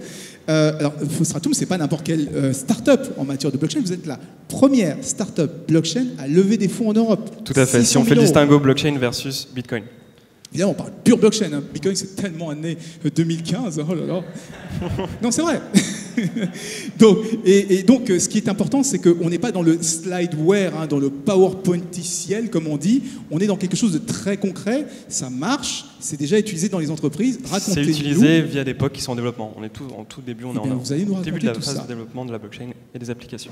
Donc Stratum, c'est un outil, comme l'a rappelé Anicette, pour intégrer, pour développer la blockchain dans vos applications clientes, pour échanger de la donnée entre ces applications et les blockchains, à la fois des blockchains publiques ou le déploiement d'environnements dits privés, de blockchains privées. Notre constat, c'est que quand on regarde la façon dont sont gérées et sécurisées nos données, que ce soit dans le monde physique, mais aussi bien évidemment dans le monde digital, eh bien on retrouve à chaque fois des problématiques qui sont récurrentes. Si on fait un pas dans le temps, bien avant l'ère numérique, et qu'on se demande il y a un siècle comment étaient gérées nos données, eh bien quand on avait des données de valeur, elles étaient écrites sur des cartes. Ces cartes étaient rangées dans des boîtes, et ces mêmes boîtes étaient archivées dans des coffres forts. Et évidemment, quelqu'un avait la clé d'accès ou le code d'accès à ce coffre-fort. Et plus la donnée qui était sécurisée dans ce coffre avait de la valeur, plus la personne qui détenait la clé d'accès avait du pouvoir sur cette donnée. Maintenant, si on fait un saut de 50 ans dans l'ère numérique, jusqu'à aujourd'hui, on s'aperçoit que du point de vue de la sécurité et de l'accès à ces données, les choses n'ont pas tellement changé. On a toujours des coffres forts. Ce sont des bases de données. Alors, ils peuvent être soit directement dans les entreprises, soit dans le cloud. Mais dans ces bases de données, on a quelqu'un qui détient la clé d'accès au coffre-fort de nos données. Un administrateur de base de données. Il détient cette clé, qui n'est évidemment plus une clé physique, mais une clé numérique. Cette clé décide si les données rentrent ou ne rentrent pas dans la base de données. Et pour peu qu'on soit un peu mal intentionné, si je m'approprie cette clé, j'ai accès à toute la donnée qui est contenue dans ce coffre-fort. Dans la blockchain, c'est radicalement différent. Dans la blockchain, chaque utilisateur possède la clé d'accès à sa donnée. C'est de la donnée complètement personnelle. Et je peux évidemment voler une clé d'accès à de la donnée dans la blockchain, je peux voler un wallet Bitcoin, mais à ce moment-là, je m'approprie simplement les Bitcoins qui sont sur cette clé. Je ne m'approprie pas toute la donnée. Pour ainsi dire, ce n'est pas parce qu'on vole le portefeuille qu'on vole toute la banque dans la blockchain. Les autres problématiques qu'on rencontre et qu'on essaye de solutionner, c'est dès que vous avez un partenariat, différentes entreprises qui doivent collaborer, créer de la valeur ensemble, vous avez évidemment des problèmes de confiance. Et la solution la plus optimale qu'on a trouvée jusqu'à aujourd'hui, c'est de faire intervenir un tiers de confiance, que ce soit un régulateur, un auditeur, qui va aller dans nos coffres-forts respectifs et juger de la qualité et de l'intégrité de nos données pour créer une base saine de collaboration. Et enfin, un sujet qui est émergent, c'est évidemment la protection des données privées de l'utilisateur. On est de plus en plus sensible à l'utilisation de nos données. Et pourquoi, simplement, quand on veut aller auprès d'une banque ouvrir un compte, doit-on soumettre autant de données dans ce qu'on appelle des KYC? C'est extrêmement lourd pour les banques, c'est extrêmement... ça nous met à nu, puisqu'on doit dévoiler beaucoup de données, alors que la blockchain, via des différentes technologies de cryptographie, peut simplifier de façon très élégante ces problématiques-là. Donc aujourd'hui, pré-blockchain, nous vivons dans un monde qu'on pourrait qualifier de défensif, c'est-à-dire que la confiance est quelque chose qu'on doit constituer au fur et à mesure de la collaboration. Dans un monde blockchain, on créera de la confiance au fur et à mesure de notre collaboration directement. Notre idée chez Stratum, c'était donc de mettre la blockchain au cœur de l'entreprise. Mettre la blockchain au cœur de l'entreprise, ça veut dire mettre la blockchain dans tous les process, dans tous les workflows qui vont animer une entreprise. Notre proposition de valeur, elle est assez simple, c'est de dire que non, on ne va pas remplacer les bases de données, puisqu'on ne change pas de stack technologique, c'est simplement une autre stack technologique. On ne va pas remplacer les bases de données, mais simplement dans ces bases de données existantes, aujourd'hui qui sont utilisées de façon assez imparfaite pour sécuriser de la donnée entre différents partenaires, on va mettre de la blockchain et les rendre beaucoup plus efficientes pour cela. Notre premier développement, ça a été de construire un protocole. C'est le seul moment pré-technique de ma présentation, après ça va être un peu plus simple. On a construit un protocole qui apporte la preuve de process. Ce protocole, il est inséré dans un produit plus large qui s'appelle le Trusted Workflow, c'est-à-dire la capacité à sécuriser un workflow de n'importe quel métier, n'importe quelle entreprise. Ce protocole, il marche de la façon suivante. On va générer n'importe quelle étape dans ce workflow. Ça peut être pour de la donnée médicale, pour de la donnée bancaire. Donc, à la première étape, vous allez avoir une série de données qui est générée. Par exemple, je vais auprès de ma banque pour ouvrir un compte. Donc, on va prendre, par exemple, les différents documents que je dépose. Ces documents, on va les passer dans ce qu'on appelle un algorithme de hashing. Quand on passe de la donnée dans un algorithme de hashing, on tire l'empreinte unique de cette donnée. Et si on change la moindre virgule, on a une toute autre empreinte. Cet algorithme de hashing donne en quelque sorte la carte d'identité de la donnée. Ensuite, on passe à l'étape suivante. Dans l'étape suivante, on réinsère la carte d'identité de la première donnée qu'on a générée. On traite de la même façon, via un algorithme de hashing, les données de la seconde étape. Par exemple, les documents que j'ai déposés lors de la première étape sont processés par telle personne et on va avoir son identité pour des questions de suivi. Et à nouveau, on génère un hash unique qui représente la première étape et la deuxième étape. Et ainsi de suite, on avance dans un process qui, in fine, va être incorruptible, qui n'est pas facile à casser, puisqu'on, grâce à l'aide des mathématiques, de la cryptographie, on arrive à sécuriser ce workflow. L'outil de Stratum marche sur deux couches essentielles. La première que vous voyez en haut, c'est le business process de l'entreprise, qui va être traité grâce à grâce à ce protocole. Et c'est pour ça qu'on a besoin de développer des produits, parce que si on commence à vouloir développer ces technologies from scratch, ça va nous prendre beaucoup de temps, beaucoup d'investissement que des startups font à l'aide d'investisseurs. Donc vous avez cette couche qui traite le process, et chaque point de données dans le process, chaque empreinte qui a été générée, va être déposée dans la blockchain. Ainsi, on va sécuriser tout le workflow de l'entreprise et être capable de le partager de façon cryptographique, la preuve de ce process. C'est-à-dire que n'importe quel partenaire va pouvoir faire confiance à ce rail d'audit cryptographique qui est déposé dans la blockchain. Et si jamais il y a un doute, on peut demander l'accès via des formes de tokens ou autres à cette donnée qui a été sécurisée dans la blockchain. Donc ce qu'on fournit chez Stratum, c'est une stack complète. Ce qui est intéressant dans la révolution blockchain, c'est que c'est une technologie qui se bâtit vraiment bottom-up. De la première couche, qui est la blockchain, c'est quasiment de l'infra, jusqu'à nos applications clientes.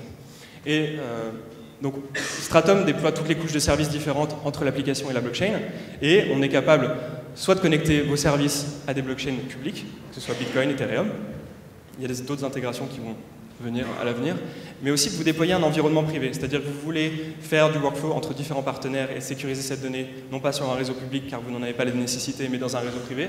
Stratum déploie l'environnement privé pour traiter cette donnée.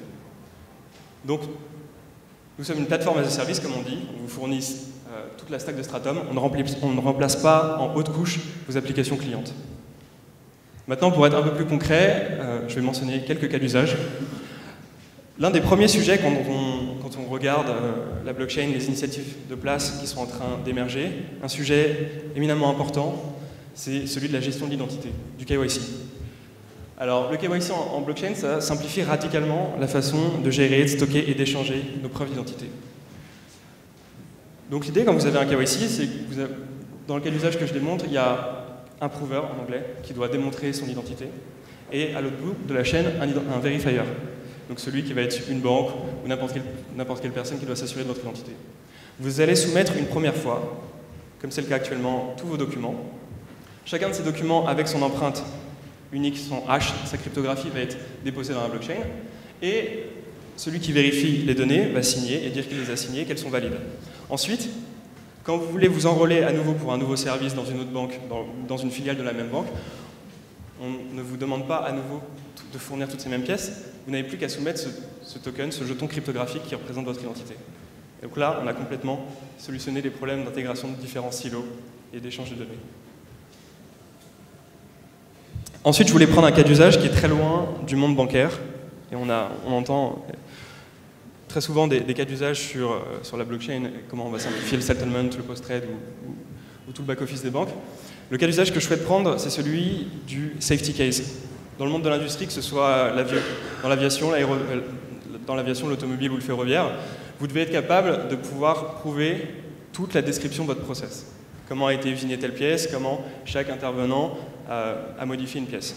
Et notamment dans l'aéronautique, c'est très très important parce que vous allez avoir plusieurs milliers d'opérateurs qui vont être sur cette chaîne.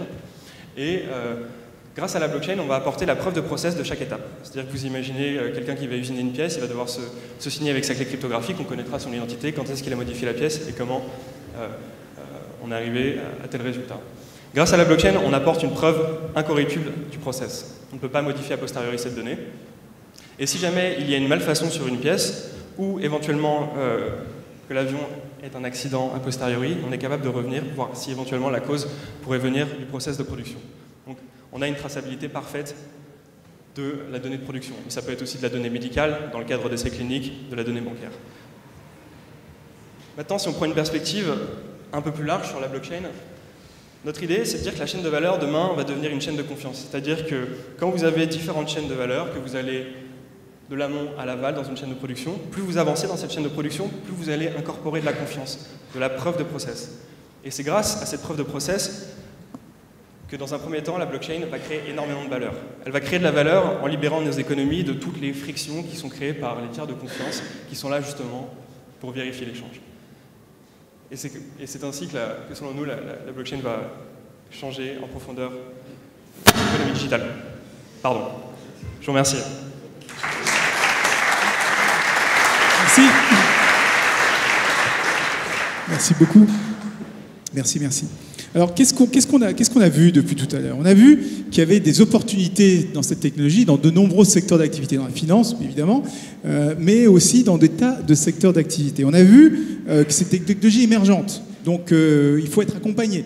Et quand on est accompagné, le problème aujourd'hui, c'est quand on a une technologie émergente, personne n'a énormément d'expérience dessus. Donc il vaut mieux travailler en écosystème, travailler avec les startups, travailler avec des utilisateurs, travailler avec d'autres entreprises, travailler même avec des groupes d'utilisateurs comme CDO Alliance. C'est très important tout ça.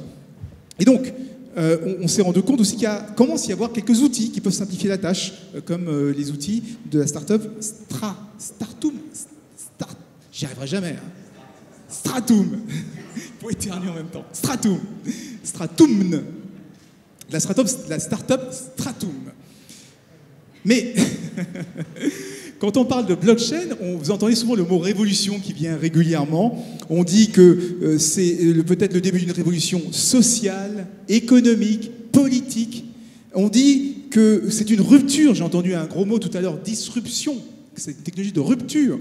Et est-ce que ce n'est pas un nouveau buzz, finalement, cette keychain, blockchain, bitcoin dont on parle depuis tout à l'heure? Et bien, pour répondre à toutes ces questions, on va prendre un petit peu de hauteur. J'appelle pour en débattre avec moi Bruno Teboul, François d'Orléans, Emmanuel Métivier et Éric Lévy-Bencheton. Venez me rejoindre sur scène. Installez-vous. Alors, c'est là où on a besoin de vous, parce qu'on va faire un petit débat. J'ai quelques questions qui ont déjà été posées par SMS. Il y a toujours le hashtag Kyrus Blockchain qui fonctionne. Donc n'hésitez pas. Moi, je vous poserai des questions, mais si vous en avez certaines qui vous viennent à l'esprit, eh bien, vous pouvez les envoyer. J'essaierai de les attraper. Alors, on va vous donner des micros. Tout le monde a un micro. Normalement, ils sont sur la gauche, sur votre siège. C'est bon? Vous avez tous un micro? Voilà. Alors, je vais vous représenter les uns les autres. Éric Lévy-Bencheton, vous avez entendu, hein, vous l'avez déjà vu depuis tout à l'heure, c'est monsieur dépositaire, comme je disais, hein, c'est monsieur Keychain chez Blockchain chez Kyrus, Blockchain Kyrus. Ensuite, nous avons juste à côté de vous François d'Orléans, qui est le cofondateur de Stratum. Ensuite, à votre droite, nous avons Emmanuel Métivier, qu'on n'a pas encore vu, Média Métivier, qui est le CEO, le patron du Crédit Agricole Store, le fameux Castor, hein, cette fameuse entité du Crédit Agricole dont nous a parlé Stéphane tout à l'heure. Et tout au bout, Bruno Teboul, qui est le senior vice-président sciences et innovation chez Kyrus, mais on peut dire c'est le grand penseur de la keychain chez Kyrus. Bruno, j'ai envie de commencer avec vous. On a bien compris que le registre dont je parlais, là, le fameux registre auquel tout le monde a accès, il pouvait être pratique pour pas mal de choses dans les entreprises, mais en quoi c'est révolutionnaire pour la société? Ça, j'ai du mal à voir. Ça peut simplifier certaines transactions, ça peut réduire les coûts, ça peut mettre de la confiance, mais en quoi c'est révolutionnaire pour la société? Alors, vous m'autorisez combien de temps pour répondre? On n'entend pas? Quelque chose de synthétique, comme ça. Synthétique. Bon. Alors, c'est révolutionnaire parce que finalement, ça a été un petit peu évoqué. Comme l'a été finalement Internet il y a 30 ans, on assiste finalement grâce à une technologie qui est une technologie effectivement récente, émergente, elle a à peine 8 ans, finalement à un bouleversement, et on va le voir, on va l'expliquer plus en détail, à la fois effectivement des technologies existantes, des organisations, je vais y revenir, je vais expliquer, et ça remet en question et ça nous permet de penser différemment la société. Pourquoi? Parce qu'effectivement, grâce à la blockchain, on assiste non seulement à de la désintermédiation, on assiste également finalement à de la mise en commun d'entités et d'individus entre eux en mode pair à pair de façon sécurisée, on réinstalle de la confiance, et ce qui est assez extraordinaire, ça a été de façon amusante évoqué par Cyril Cohen-Solal tout à l'heure, lorsqu'il évoquait l'épisode de la Révolution française. En fait, on se rend compte qu'à l'ère finalement du tout numérique, et ce qui a fait le succès notamment aussi des réseaux sociaux, et ce qui permet le passage finalement aujourd'hui d'une forme politique comme on la connaît peut-être à une forme vers la multiplicité un petit peu différente, c'est ça à la fois les effets de levier qui sont liés à ce qu'on appelle la multitude, les relations finalement entre individus qui sont possibles, et donc qui sont rendus possibles par des technologies notamment, et aujourd'hui les sciences, les mathématiques, la cryptographie, la théorie des graphes, je ne rentre pas dans le détail, la science des réseaux, permet justement de chaîner entre nous aujourd'hui des individus et de manière exponentielle entre eux. Donc Internet permettait effectivement de relier les individus sur un plan de l'information Aujourd'hui, grâce à la blockchain, et c'est là que c'est une vraie révolution, c'est la même mutation, mais qui s'opère au niveau des transactions et qui, en même temps, permet de réinstaller, de réintroduire de la confiance entre les individus, entre cette multitude qui est infinie. Ça change quoi? Ça permet quoi de révolutionnaire? Eh bien, pour revenir à l'épisode justement de la révolution, ce qui est intéressant, c'est qu'on voit que demain, justement, la multitude va pouvoir s'approprier ces technologies. On peut imaginer demain des formes de démocratie directe, des formes de démocratie participative, c'est-à-dire qu'on passe finalement d'une structure dite hiérarchique verticale à des structures et des organisations horizontales. On parlait de nétarchie, on parlait de hiérarchie jusqu'à présent, même dans les entreprises, on va parler d'hétérarchie désormais, on va parler de structure horizontale. Donc on est vraiment dans des modes, entre guillemets, et d'organisation et de technologie totalement révolutionnaires au sens 360 degrés du terme. J'ai lu un de vos essais, hein, Bruno. Vous allez même jusqu'à dire qu'on passe de l'ubérisation à la blockchainisation de la société. Concrètement, ça veut dire quoi? Alors l'ubérisation, rapidement, vous vous en souvenez sans doute, c'était illustré par un néologisme, le phénomène que Uber incarne merveilleusement bien, qui est donc de siphonner un acteur existant grâce à la désintermédiation, grâce à un écosystème numérique qui lui permet effectivement de supprimer, donc encore une fois, les intermédiaires et de réintermédier un marché. Ça, c'était l'ubérisation. Ce que permet la blockchain désormais, et on le voit, et Cyril Cohen-Solal l'a présenté dans sa map tout à l'heure, avec deux exemples, si on reprend l'exemple des transports urbains. Les deux startups dont je vais parler sont des startups qui utilisent la blockchain et qui sont en train véritablement de déstabiliser Uber et Lyft. Elles utilisent la blockchain, ces deux startups, l'une est israélienne, et je vous engage vraiment à aller voir ce qu'ils font, qui s'appelle lazooz.org, et l'autre est anglaise, elle arrive en France, Arcade City. Ça permet en fait deux choses. À la fois, la technologie permet en fait à tous les chauffeurs, c'est un exemple très concret à Nice, hein, tous les chauffeurs qui vont pouvoir décider de rejoindre cette application, de proposer leurs propres tarifs en temps réel. Donc c'est assez extraordinaire, de manière sécurisée. Et en même temps, pourquoi c'est une révolution sociétale? Pourquoi c'est une révolution quasiment politique? Parce qu'on n'est pas, encore une fois, là dans des sociétés qui cherchent uniquement à, pardonnez-moi l'expression, à vouloir s'introduire au Nasdaq. Ces sociétés sont finalement constituées sur le modèle du coopérativisme, un peu comme dans l'agriculture en quelque sorte, c'est-à-dire que ce sont des structures qui aujourd'hui permettent à tout à chacun, à ces chauffeurs, de pouvoir partager ce capital, de pouvoir s'organiser sans avoir de lien de subordination économique ou managérial. Donc c'est assez révolutionnaire et je pense que ça mérite d'être souligné ce soir. On assiste véritablement, grâce à la blockchain, à un phénomène que moi je qualifie de blockchainisation, et donc la blockchainisation supplante l'ubérisation.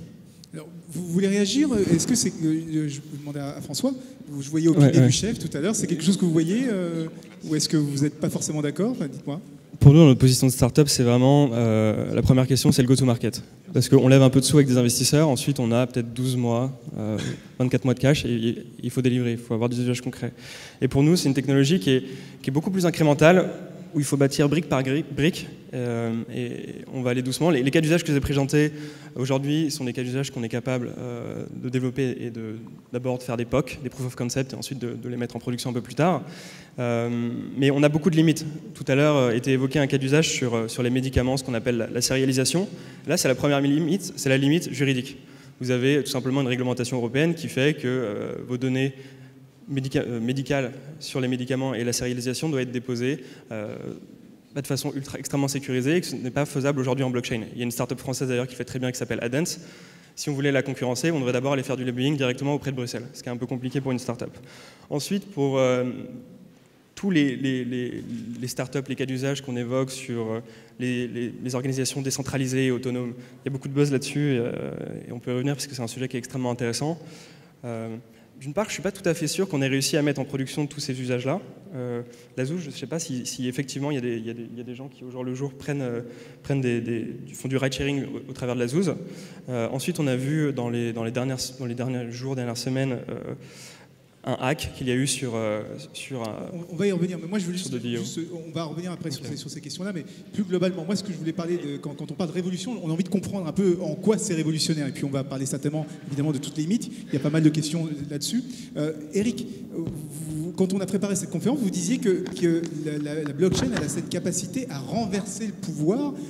Bruno tout à l'heure parlait de pair à pair, c'est-à-dire qu'il n'y a plus d'organisation pyramidale avec un espèce d'Uber qui collecte l'argent pour tout le monde et qui met tous les chauffeurs au même pied d'égalité. Chaque chauffeur devient son propre patron quelque part et tout le monde est au même pied d'égalité. Vous dites que c'est encore pire pour certaines entreprises. Les entreprises qui sont dans la salle, vous pouvez avoir un renversement des pouvoirs. Oui, effectivement, on est... la prise de pouvoir du consommateur, c'est une vieille discussion. Le client est roi, on l'entend depuis des années. Le client est roi, et même la tendance qui consiste d'avoir des consommateurs hyper informés, qui ont déjà en partie inversé la chaîne de pouvoir, je dirais que c'est une évidence dans les relations des entreprises à leurs consommateurs. Maintenant, la blockchain, c'est un formidable accélérateur pour la création, alors tu l'as évoqué rapidement, d'Autonomous Organization, hein, c'est ça que veut dire DAO. Et qui dit Autonomous Organization, ça donne la possibilité demain d'avoir des sortes de class action sur la mécanique juridique américaine, mais appliquées à un monde de la consommation, c'est-à-dire un ensemble de consommateurs qui vont s'unir pour peser sur une négociation auprès de vos organisations, qui vont s'unir pour avoir une Autonomous Organization, donc gérée par...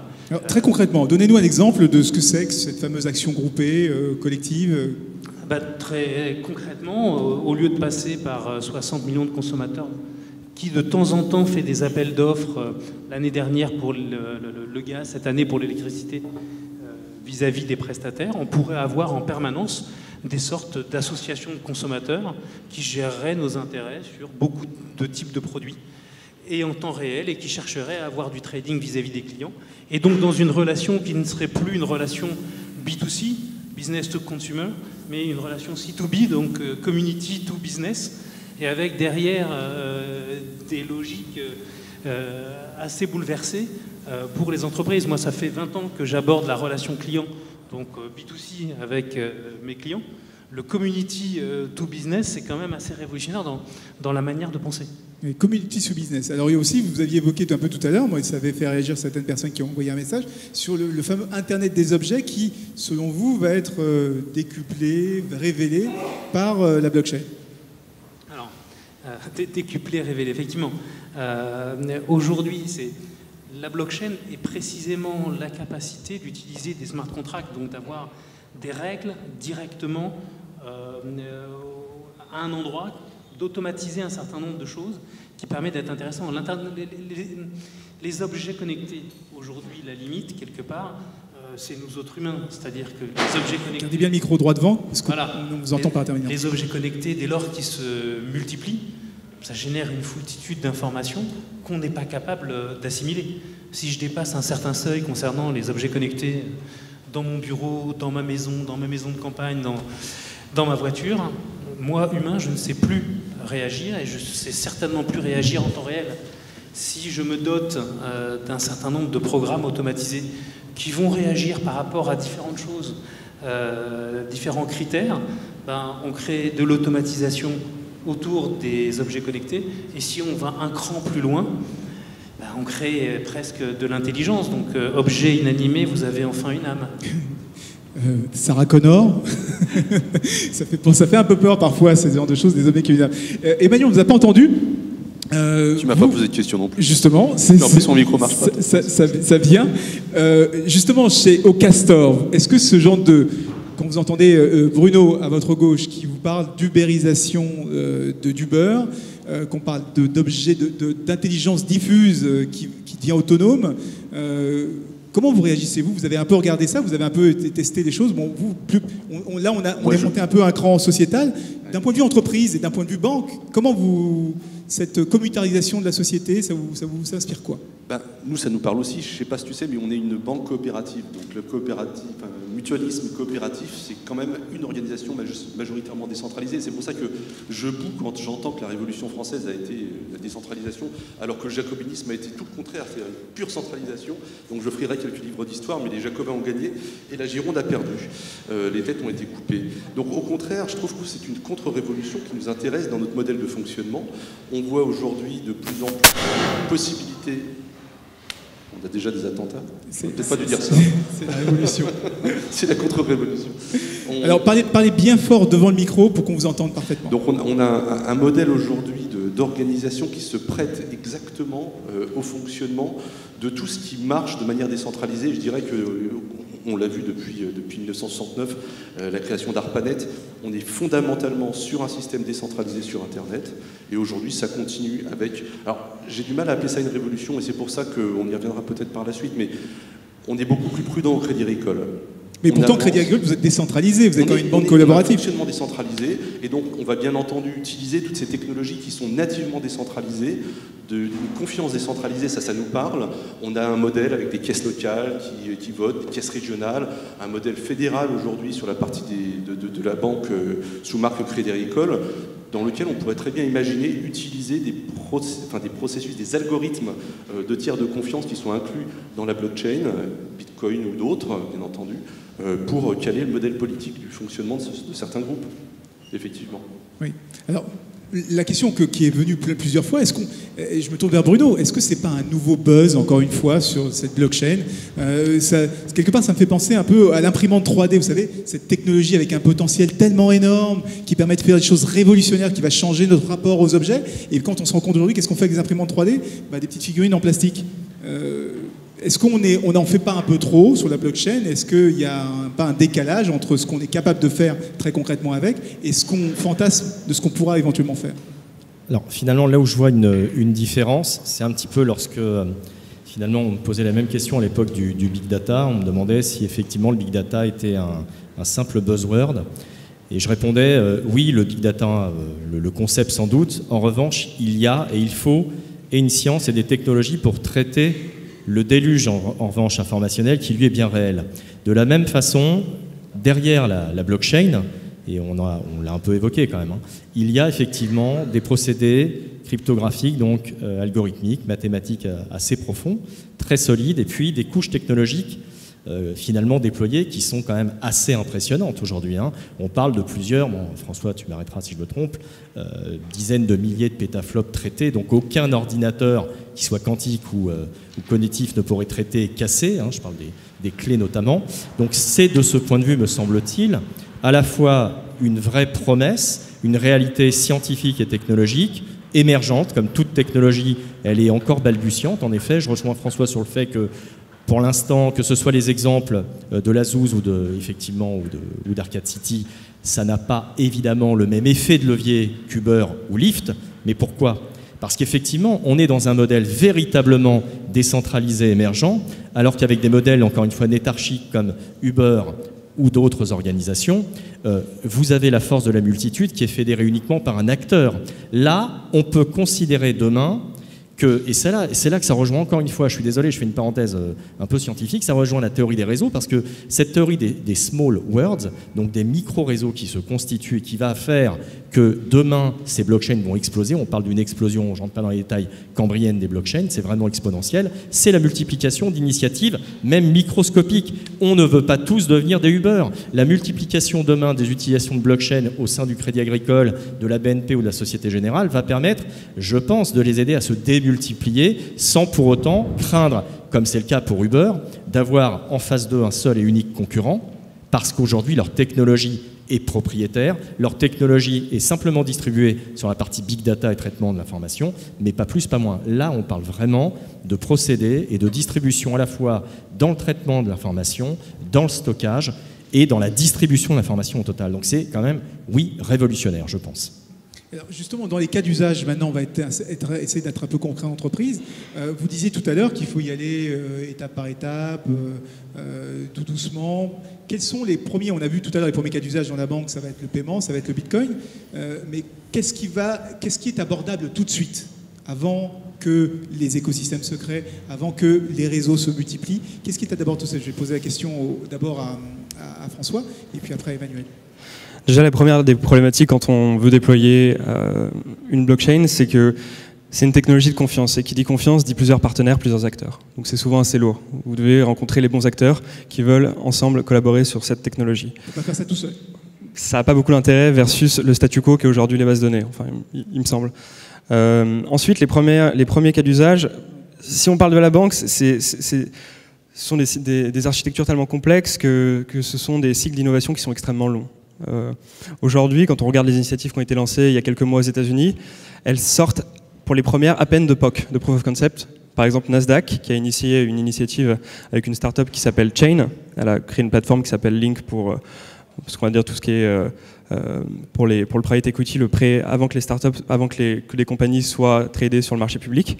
Eh bien, cette plateforme vient à peine de sortir de POC pour être transmise à l'équipe qui s'occupe du produit, donc peut-être potentiellement une mise en production. Mais il y a toujours d'autres problématiques qui émergent. Et quand on regarde les problématiques je sors un peu de la question, mais quand on regarde les problématiques sur la gestion de blockchain privées versus des blockchains publiques comme le Bitcoin, on veut faire entrer dans la blockchain de la donnée real world. C'est-à-dire qu'on veut injecter tout ça. Ce qui fait que le Bitcoin marche très bien, c'est qu'il a sa propre inertie parce qu'on a simplement des échanges de Bitcoin entre personnes au sein de ce réseau-là. Mais dès qu'on veut insérer de la donnée extérieure et valider cette donnée, il faut avoir des preuves extrêmement fortes. C'est une des problématiques sur les de DAO, sur lesquelles on va peut-être revenir. Mais il faut avoir des technologies, et Stratum y travaille, qui vont sécuriser l'apport de cette donnée qui vient du monde au sein de la blockchain. Il faut avoir du workflow, il va avoir de la cryptographie très puissante, il faut avoir de la signature pour être toujours capable de retracer la provenance de cette donnée. Donc c'est des cycles d'innovation qui sont longs, on peut faire des petits POC très mesurés, on peut s'embarquer dans des initiatives de place sur 24 mois d'innovation, les deux sont possibles. Je voulais parler d'Emmanuel, puis Eric, est-ce que c'est long tout ce qu'il fait? Parce qu'on parle de Swift. Swift, c'est le système de... Vous connaissez, vous allez expliquer mieux que moi comment ça fonctionne Swift. C'est grosso modo un grand système, un grand standard qui permet des échanges bancaires. On pense à remplacer ce système qui coûte très cher par de la blockchain. Ça va être très long, ça sera possible? Moi, ma réaction, c'est qu'on pense beaucoup dans la blockchain. Et je te rejoins vraiment. Il faut peut-être commencer par penser incrémental. On peut faire des pensées politiques. Je pense qu'au contraire, c'est très intéressant. Maintenant, pour adopter le système, nous, notre position, c'est qu'il faut commencer petit aussi, avec peut-être des modèles qui ne sont pas forcément core business. C'est-à-dire que Swift, demain, si on me demande de passer sur la blockchain, je ne m'y mettrai pas. Je réfléchirai à deux fois. Par contre, on a peut-être des process qui ne sont pas fondamentalement core business. Réfléchir quand même à la nature, comme tu le disais tout à l'heure, du fonctionnement de la blockchain. Échange, donc des pairs, un besoin de notarisation, potentiellement des microtransactions. On pourrait y revenir, parce que Stéphane a un petit peu ouvert le débat, mais je pense qu'on pourra revenir là-dessus. Il y a des promesses et puis il y a des réalités. Et puis, vraiment être très incrémental, c'est-à-dire on commence par un petit test, on le met en production, on adopte les différentes architectures, c'est plus une architecture qu'une technologie en fait, et ensuite derrière, on peut imaginer plein de choses. Alors là, après les méthodes pour imaginer, je te laisse imaginer des hackathons, des tas de trucs, oui. Voilà. Oui, non, mais ça c'est très intéressant. Parce que, non, mais ça, il faut aller jusqu'au bout. Parce que ce qui est intéressant chez Astor, alors c'est Astor juste pour préciser un peu comment ça fonctionne. On a dit tout à l'heure que c'était l'entité, une petite start-up qui est au sein du groupe Crédit Agricole, c'est ça? Et donc, vous avez un boulot génial, c'est qu'ils, grosso modo, ils testent tout ce qui est nouveau, et ils vérifient que ça marche bien, et que c'est utile, et vous travaillez énormément avec énormément de start-up. Et une des façons dont vous avez travaillé de découvrir de nouvelles choses, on parlait d'innovation ouverte, c'est que vous voulez faire un hackathon sur la blockchain. Alors, nous, maintenant qu'on a constitué les briques, les infratechniques, alors je dirais pas qu'on est des sachants, parce que c'est vraiment des technologies qui sont quand même très poussées, et si on parle de sécurité autour de ces technos, les réponses sont pas aussi évidentes, mais on peut dire qu'on a acquis un certain nombre de compétences qui nous permettent de dire, est-ce que dans le fond, on est proche ou pas du modèle naturel d'une blockchain, spécifiquement de la Bitcoin qu'on connaît peut-être un peu mieux que les autres, mais est-ce qu'on est éloigné ou pas de ce modèle? Si on est très éloigné, ça nécessite peut-être de créer une start-up, et là on peut faire beaucoup d'argent. Si on est très proche du modèle natif, ça va plus vite. Et ce qu'on s'est dit, c'est que maintenant qu'on a cette compétence dans le groupe, eh ben on va pouvoir accélérer très vite sur les nouvelles idées, tester des choses, et on pense que la science du collectif et l'intelligence collective qu'on peut avoir à la fois avec nos clients, à la fois en interne, à la fois avec tout l'écosystème qu'on a mené dans les villages, on a plein de villages qui sont en train de se déployer en région, pourra peut-être nous aider à trouver des solutions qui ne sont pas trop éloignées d'un modèle natif et qui nous apportent déjà beaucoup de valeur. De toute façon, je crois que c'est en septembre votre hackathon, on va suivre ça. On espère le lancer en septembre, oui, tout à fait. Bruno, Eric, il est urgent d'attendre, il faut y aller doucement sur cette technologie. Je t'ai pas entendu, pardon. La question c'est, est-ce qu'il est urgent d'attendre, il faut y aller doucement sur cette technologie? Qu'est-ce que vous en pensez? Moi, je suis plutôt pressé en règle générale, donc j'inciterai les gens déjà à expérimenter. Voilà, en étant prudent, c'est sûr, mais il faut expérimenter. Donc l'usage des POC, et François le rappelait, Emmanuel le disait, est à la fois formateur et effectivement indispensable. Donc oui, il y a urgence. Cette technologie, encore une fois, je fais le lien avec Internet ou l'analogie avec Internet, elle est née, effectivement, on ne sait pas où, en tout cas entre les États-Unis et peut-être l'Asie. Internet, c'était au CERN, c'était en Europe. On n'en a pas fait grand-chose. Les Américains sont emparés d'Internet. Aujourd'hui, c'est complètement hiérarchisé. Encore une fois, on doit, aujourd'hui, nous, Européens en tout cas, on doit effectivement apprivoiser, adopter la blockchain et tester au plus vite. Il y a une urgence, me semble-t-il, qui relève pour moi d'une certaine forme de souveraineté technologique ou souveraineté numérique. C'est lié, encore une fois, on a besoin vraiment de s'apparenter de ces nouvelles technologies avant les États-Unis, ou au même moment, et avant même l'Asie, parce que l'Asie monte en compétence sur ces sujets. Emmanuel le sait, sur d'autres points, on sait que l'Asie ne lésine pas. Il ne s'embarrasse pas. Eric, justement, sur la vitesse d'adoption, c'est naturellement lent, l'adoption? Naturellement lent. Ça peut prendre naturellement du temps de tomber sur les bons cases pour son industrie, et donc le déclenchement du cycle expérimental, on en a beaucoup parlé aujourd'hui, de l'aspect expérimental des choses, est relativement urgent. Si on regarde, Bruno a évoqué le thème du Big Data, si on regarde la manière dont ça s'est fait sur le Big Data, c'est une thématique qui a été identifiée il y a bien longtemps, et les entreprises qui aujourd'hui sont les plus avancées, c'est celles qui sont rentrées en cycle d'expérimentation le plus tôt. Et je crois que pour la blockchain, c'est vraiment le moment de rentrer dedans. Alors bien sûr, aujourd'hui, moi-même, j'ai évoqué des possibilités, la robotisation de l'assurance ou des éléments qui sont clairement pas pour demain et peut-être pas pour après-demain. Toutefois, il y a un certain nombre de qualités intrinsèques de la blockchain, des qualités d'efficience, de cost reduction, qui dans un monde aujourd'hui où l'économie est une économie de l'échange, ça peut être très très intéressant. Oui, François. Juste pour compléter, c'est pas qu'il est urgent d'attendre, c'est qu'il est urgent d'expérimenter. Donc si on est sur des cycles d'innovation qui sont de l'ordre de 24 mois, à nos échelles, c'est demain. Enfin, oui. Peut-être après-demain, mais... Rappelez-vous, il y a 24 mois. Ce qu'il n'y avait pas. Une année, c'est une année chien, quoi. Voilà. Ouais, donc ça va aller très vite, Une fois qu'un POC a validé un usage, les spécifications techniques peuvent se répandre assez vite au sein de différents partenaires ou d'une start-up à une autre. Donc ça peut aller relativement vite. Alors, mais il faut faire les choses. Il faut nécessairement parler aussi des limites. Il y a une question qui revient souvent, vous avez souvent entendu ce mot, DAO. Alors qu'est-ce que c'est que DAO? Il s'est passé que la semaine dernière, comment je pourrais simplifier ça? La semaine dernière, il y a un pirate informatique qui a réussi à subtiliser 47 millions de dollars, c'est ça? 47 millions de dollars sur, grosso modo, le deuxième, celui qui est juste derrière la Bitcoin. C'est comme un Bitcoin, mais ça s'appelle l'Ether. L'Ether. C'est l'Ether. C'est la deuxième crypto-monnaie qui est juste derrière. Ils ont réussi si je veux simplifier l'affaire, ils ont réussi à trouver grosso modo un bug dans les transactions, pas dans les transactions, dans les contrats, c'est un smart contrat, et ils ont réussi à détourner ce contrat pour subtiliser 47 millions de dollars. Donc la question que tout le monde se pose, c'est, on dit cette technologie elle est formidable, elle est infalsifiable, elle est ultra sécurisée, il y en a un qui la détourne pour voler de l'argent. C'est pas mieux que Swift, où Swift on avait eu des 80 millions d'euros de dollars qui avaient été volés en Bangladesh il y a pas longtemps. Et justement, on disait à l'époque, tout le monde peut basculer sur blockchain parce que c'est beaucoup plus sécurisé. On se rend compte que les mêmes problèmes peuvent arriver. Alors, je vais introduire et je laisse après François peut-être répondre. Donc, ce qui s'est produit effectivement le 17 juin, c'est un phénomène assez inhabituel, un crash, puisque la plateforme dont on parle, puisque c'est une application de la blockchain, Ethereum pour être précis.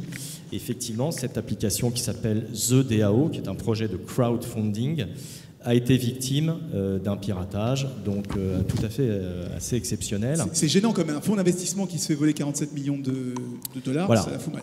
Mais on sait à quel point la cupidité peut être un moteur aussi, et évidemment, et les hackers, enfin pas les hackers, c'est plutôt des pirates en l'occurrence que le hacker, est plutôt un terme un peu noble.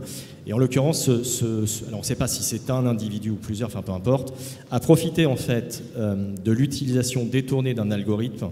Je ne rentre pas dans le détail, on parle d'un algorithme récursif. Il a détecté une faille, il a reproduit la faille avec une fonction qui lui a permis à chaque application de l'algorithme, pour faire simple, de récupérer une somme importante d'Ether, donc convertible évidemment, et il a réussi comme ça, pendant un temps, à détourner, mais il ne l'a pas complètement détourné, parce qu'heureusement, François en parlera, dans le domaine de la blockchain, on a effectivement une période de lock-up qui est de 27 jours de mémoire, et qui ne vous permet pas de retirer et d'exercer en fait vos points, ces monnaies, cet Ether. Heureusement, vous ne pouvez pas les retirer minimum dans un délai du moins de 27 jours. Donc, pour que les gens comprennent bien, il y a eu piratage quand même.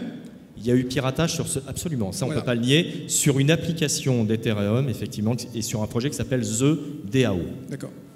Mais ça ne remet pas en question les protocoles à la fois cryptographiques et l'intégrité technologique de la blockchain. Encore une fois, ça n'a rien à voir, parce que ça c'est la couche, comme le montrait François dans sa présentation, c'est la couche d'infrastructure qui est inférieure, qui est encore un cran plus bas. Cette couche n'a pas été endommagée, c'est la couche applicative sur ce projet qui a été effectivement victime d'une faille, et donc l'intelligence du pirate l'a emporté sur l'intelligence collective, en effet, sur cette application. Pour demain permettre de plier la blockchain d'un point de vue protocole, il faut qu'il y ait une majorité entre guillemets absolue, plus de 51% des individus qui aujourd'hui minent cette blockchain, qui seraient donc en effet, on va dire, des pirates et qui aimeraient faire tomber le système. On n'en est pas là. Je ne pense pas qu'aujourd'hui cette communauté veuille faire tomber le protocole en question, mais bon, sait-on jamais. Voilà pour que ça puisse se produire, Anissé. Oui, mais François voulait ajouter quelque chose. Je vais compléter ou... Pardon ? Je vais compléter. Oui, je vous en prie. C'est un épisode qui est relativement fascinant, qu'on ne peut pas voir sous un seul angle, parce qu'en fait, il y a tellement de facettes pour appréhender ce phénomène de The DAO et son hack, qu'il faut vraiment prendre beaucoup de recul. Ça pose beaucoup de questions. Déjà, à savoir si vraiment la blockchain, c'est une fintech ou au fond une legal tech. Okay. Une technologie... En français, ça veut dire quoi ? Technologie, legal tech, technologie du droit, de la juridiction. Okay, parce que le principe des fondateurs des smart contracts en blockchain, c'est vraiment du postulat code is law. Le code fait foi de droit, il fait acte il fait contrat de fait. Dans le cadre de The DAO, donc c'est un projet qui est complètement séparé d'Ethereum, mais qui vit dans le réseau d'Ethereum. Donc vous avez le réseau, cette blockchain publique qui s'appelle Ethereum, qui pousse beaucoup plus loin la composante logique du réseau Bitcoin. Et il y a une vingtaine de projets différents, dont The DAO. Et l'idée de The DAO, c'est de faire du crowdfunding plus ou moins massif pour faire naître des projets qui vont s'appuyer sur Ethereum. Alors, ça marche de la façon suivante, quand vous aviez une fenêtre de quelques semaines pour financer The DAO. Donc, vous financiez, vous envoyez vos bitcoins, enfin vos Ethers, pardon, à une adresse. Le smart contract de The DAO, vous envoyez des DAO tokens. Donc c'est de l'actionnariat, typiquement. Vous allez avoir un fonds d'investissement, vous êtes ce qu'on appelle un limited partner. Sans vraiment rentrer dans les détails, la plupart des gens dans la salle ont envie de savoir, grosso modo, est-ce que je mets pas les pieds dans un truc qui est un peu trop jeune, pas mature, et qui demain va être piraté. C'est un peu ça la question. Après, techniquement, c'est un peu pareil. On vous dit, on vous a volé quelque chose chez vous, et puis vous avez l'assureur qui vous explique pourquoi vous avez été volé. Mais en fait, on ne veut pas ça. On veut juste savoir comment je fais pour ne pas jamais être volé. En fait, c'est ça qu'on a envie de savoir. Pour part, The DAO, il y a un côté épiphénomène de la hype. C'est-à-dire qu'on a voulu aller très vite, et ça pose aussi la question de l'audit des smart contracts. En fait, qu'est-ce qu'on a appris après ce hack, et qu'est-ce qui peut changer, et quels sont les enseignements qu'on peut en tirer pour éviter que ça se reproduise ? Il y avait beaucoup de malfaçons dans le contrat qui fait qu'on pouvait l'attaquer et soutirer des fonds. Après, la question vraiment fondamentale, c'est que maintenant dans le réseau Ethereum, donc vous avez des droits de vote de l'ensemble des gens qui détiennent des Ethers, qui se disent, est-ce qu'on peut revenir avant ce hack au niveau du bloc qui permet de changer la faille.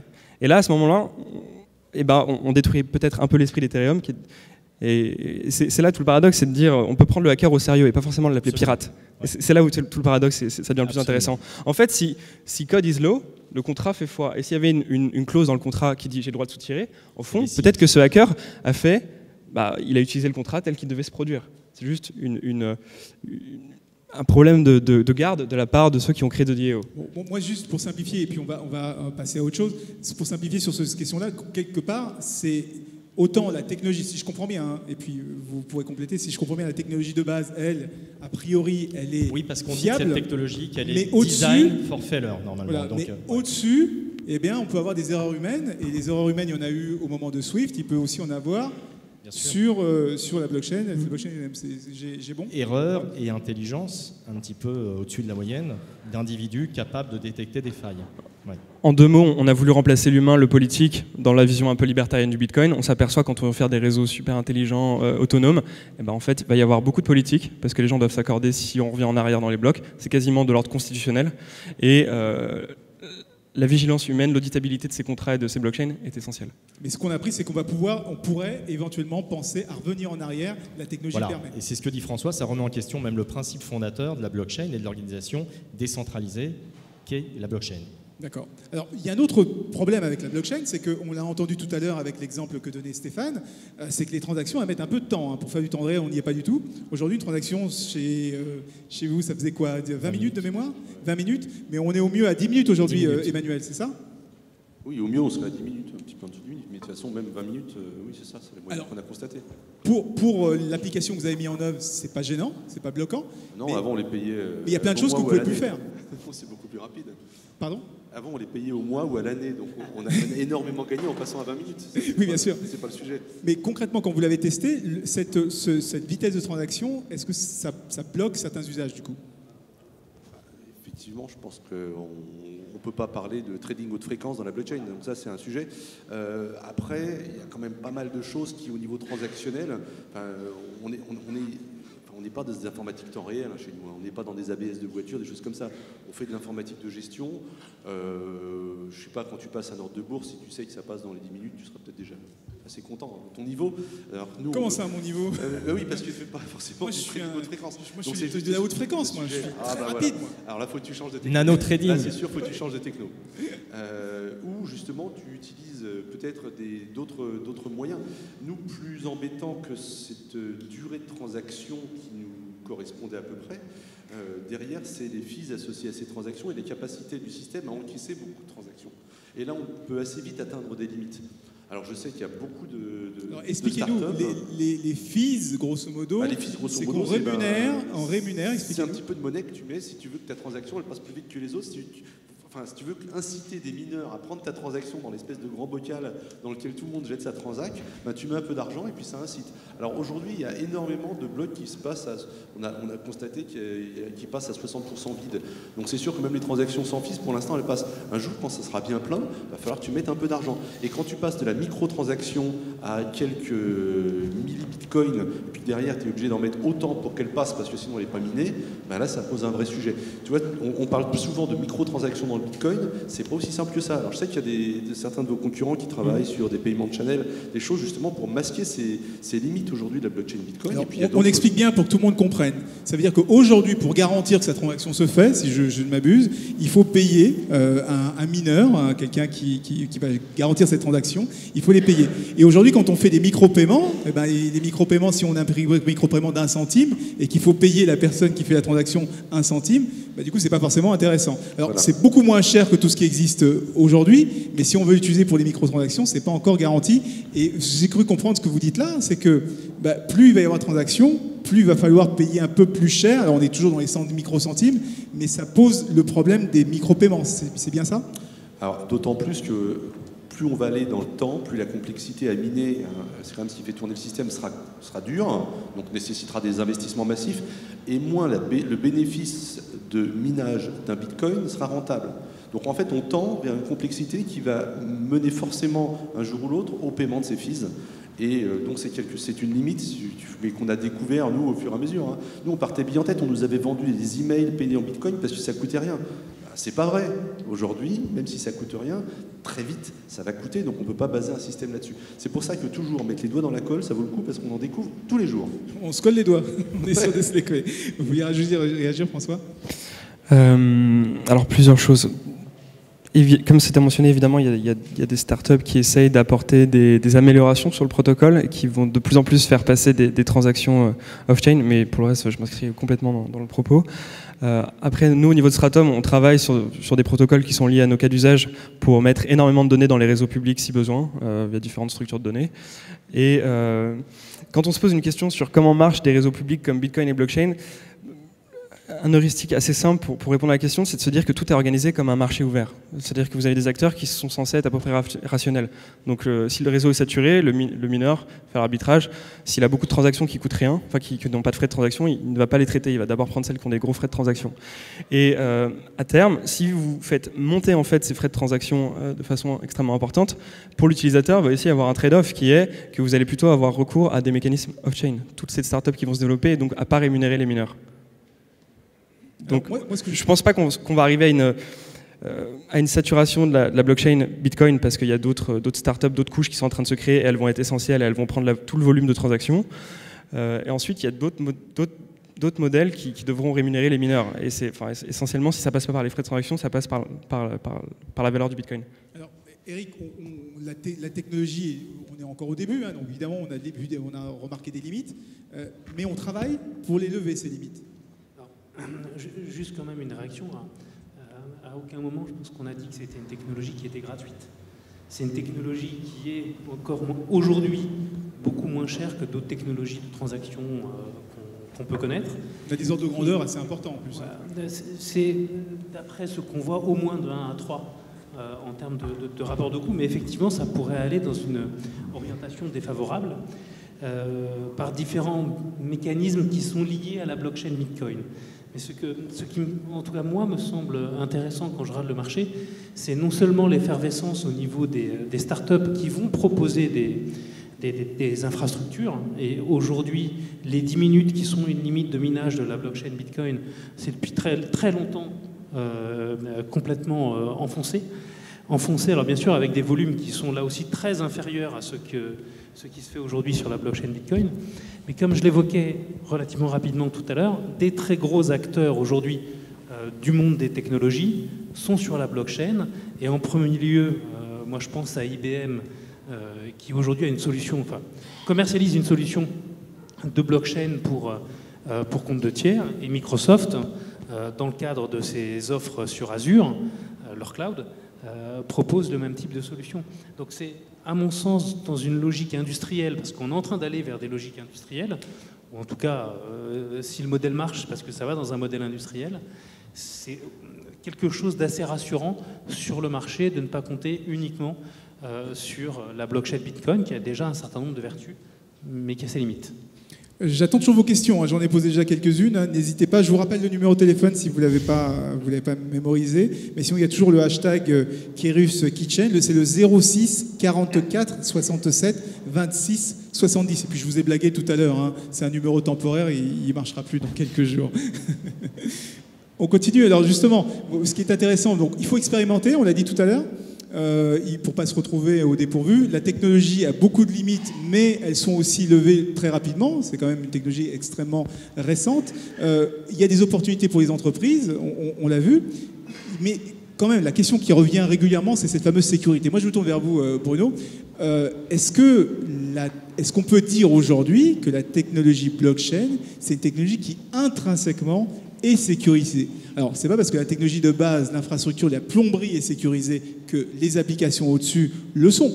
Mais est-ce qu'on est sûr qu'en dessous, c'est sécurisé par nature, ou est-ce que c'est la nature même de la décentralisation qui permet, un peu comme l'open source, hein, qui évite d'avoir des bugs, qui ouvre le code à tout le monde et donc ça limite d'avoir des bugs, et bien que la nature de la technologie, ça permet de soigner tout seul, quoi, grosso modo, de régler les problèmes tout seul. Revenir en arrière éventuellement, si jamais on s'est rendu compte qu'il y avait eu un problème, un bug. C'est une question difficile et en même temps, j'ai envie de vous répondre que sur un plan scientifique, pour l'instant, on ne sait pas faire mieux que ces algorithmes dits de hachage qui permettent effectivement de passer à une vitesse donc, dit 250 bits. Enfin, rappelez-vous, hein, à l'époque, je fais encore le lien avec Internet pour que les gens comprennent bien comment ça a évolué, notamment les tuyaux. Vous vous souvenez sans doute du bruit que faisaient nos horribles modems en 128 bits à l'époque. Aujourd'hui, on en est finalement au même stade de développement, ça les fait fuir. Le modem 128 bits. On en est au même stade finalement de développement de ces technologies, de la confiance distribuée. Peut-être qu'on ne parlera pas de blockchain dans 5 ou 10 ans, mais les protocoles qui reposent encore une fois sur des mathématiques appliquées dans le domaine de la cryptographie et effectivement qui utilisent ces protocoles algorithmiques vont se développer de façon exponentielle. Ça, c'est une certitude. On ne sait pas sous quelle technologie, ça c'est le premier point. Ce qui fait limite également aujourd'hui, c'est la communauté des mineurs, donc de ces développeurs, qui sont des gens effectivement un petit peu hors normes. Sur d'autres, bon, je ne vais pas rentrer dans le détail, mais certains connaissent, sur d'autres technologies, il y a des communautés open source très pointues, mais qui sont aussi en très faible nombre. Donc on assiste vraiment à la fois aux possibilités que va s'offrir finalement cette technologie, encore une fois, de distribution et de sécurisation de manière encryptée, qui va exploser, ça c'est une certitude. Est-ce qu'on parlera de blockchain ? J'en sais rien, je ne suis pas prophète, je ne peux pas le dire. En revanche, oui, la technologie va évoluer. Est-ce qu'elle est, dans ce que j'entends, Anissé, est-ce qu'elle est finalement, j'ai envie d'utiliser 2 gros mots, mais je vais les expliquer. Est-ce que la blockchain est une technologie dite, je vais expliquer, résiliente et ou antifragile?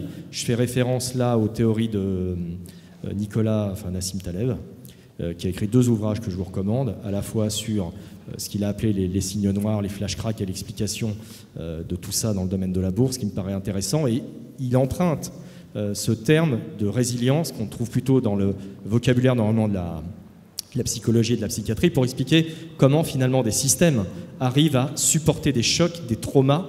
Et finalement, moi je pense autant que la blockchain n'est pas un système antifragile parce qu'elle n'a pas forcément, d'un point de vue appliqué et applicatif, on va dire les composants qui lui permettent de résister à des failles de sécurité. En revanche, elle a la capacité, grâce aux patchs, là on l'a vu, et les correctifs que fait Ethereum, elle a la capacité à devenir un système résilient sur un plan technique. Donc, je ne sais pas si j'ai été super clair, je suis un peu fatigué, il est un peu tard, mais la blockchain peut être à la fois un système donc résistant, résilient à des traumatismes techniques, on va dire, sans être pour autant totalement infaillible. Je ne crois pas qu'une forteresse, quelle qu'elle soit évidemment inviolable. Ça n'existe pas, sauf dans l'esprit des gens. Un peu comme Internet avait été fait aussi pour Exactement. résister Il y a une question, et c'est la dernière question qui est tombée. Désolé, c'est quels exemples de modèles disruptifs, j'aime pas trop ce mot, pourraient menacer les grandes entreprises? Quel modèle de rupture pourrait menacer les grandes entreprises? Je pense qu'on a déjà donné des exemples de ce qui était possible de faire. On peut les rappeler, peut-être, c'est pour ceux qui n'ont pas écouté, qui n'étaient pas au début. Eric? Moi, j'ai parlé. Alors après, on peut avoir discussion si c'est disruptif ou pas. En tout cas, un changement qui peut être relativement important. On a pris l'exemple de la robotisation, automatisation pour le monde de l'assurance. Et les assureurs savent bien que dès lors qu'on est sur du pricing dynamique, les logiques de calcul de risque, c'est quelque chose de complètement différent dans ce cas-là. Donc il y a déjà des changements qui sont à l'œuvre chez les assureurs avec différents inducteurs. Ce n'est pas l'inducteur de la blockchain qui le fait. Et effectivement, c'est un changement dans le métier de l'actuaire et dans le métier du calcul des risques en assurance. C'est assez important. Et on pense au notariat, on pense à une multitude de professions qui aujourd'hui peuvent être effectivement, non pas disruptées, bénéficiaires de cette technologie. Il ne faut pas toujours penser en termes de disruption, de révolution technologique, de rupture qui viennent bouleverser, mais qui peuvent au contraire permettre, entre guillemets, de faire sa propre révolution dans le bon sens du terme. Donc, on résume du côté de Bruno, il faut, s'il y a un potentiel assez important de cette technologie en matière de démocratie horizontale, c'était un peu votre point de vue, et la France a tout intérêt à s'y lancer dès maintenant, l'Europe, à s'y lancer pour ne pas se retrouver dépassé. Ensuite, Emmanuel, vous avez dit quelque chose de très intéressant, vous avez dit qu'il faut y aller petit à petit, et prendre les modèles les plus intéressants tout de suite, les fameux quick wins, il faut vraiment que ça marche quasiment tout de suite. Et donc évidemment, quand on est une grande banque, même si on est au Castor, on fait ça prudemment. Ensuite, du côté de la start-up, on se dit, il y a de la techno, il y a beaucoup de techno, on y va aussi petit à petit et on essaie de résoudre les problèmes aussi pas à pas. On ne sait pas ce que nous réserve l'avenir, mais on le construit tous ensemble, c'est ce que j'ai entendu. Et puis Eric, vous nous avez expliqué tout à l'heure qu'il y a énormément de potentiel dans énormément de secteurs d'activité. Il faut simplement expérimenter et encore expérimenter, parce que sinon quelqu'un le fera à votre place. Merci messieurs. Merci. pour ces réponses. Alors, comme on parle de transactions et qu'on parle de blockchain, on est ici à la bourse, on est aussi au Palais Brongniart. Alors vous savez que la corbeille a disparu parce que la bourse ne se fait plus ici, elle est faite aujourd'hui dans des transactions informatiques, mais on a quand même une réplique de la fameuse corbeille. Elle est juste à côté et on vous attend autour d'un cocktail pour échanger encore sur cette question qui risque d'être débattue encore pendant des semaines et des semaines. Ça se passe juste à droite, vous tournez encore à droite et on va aller autour de la corbeille pour prendre un petit cocktail. Merci beaucoup, messieurs.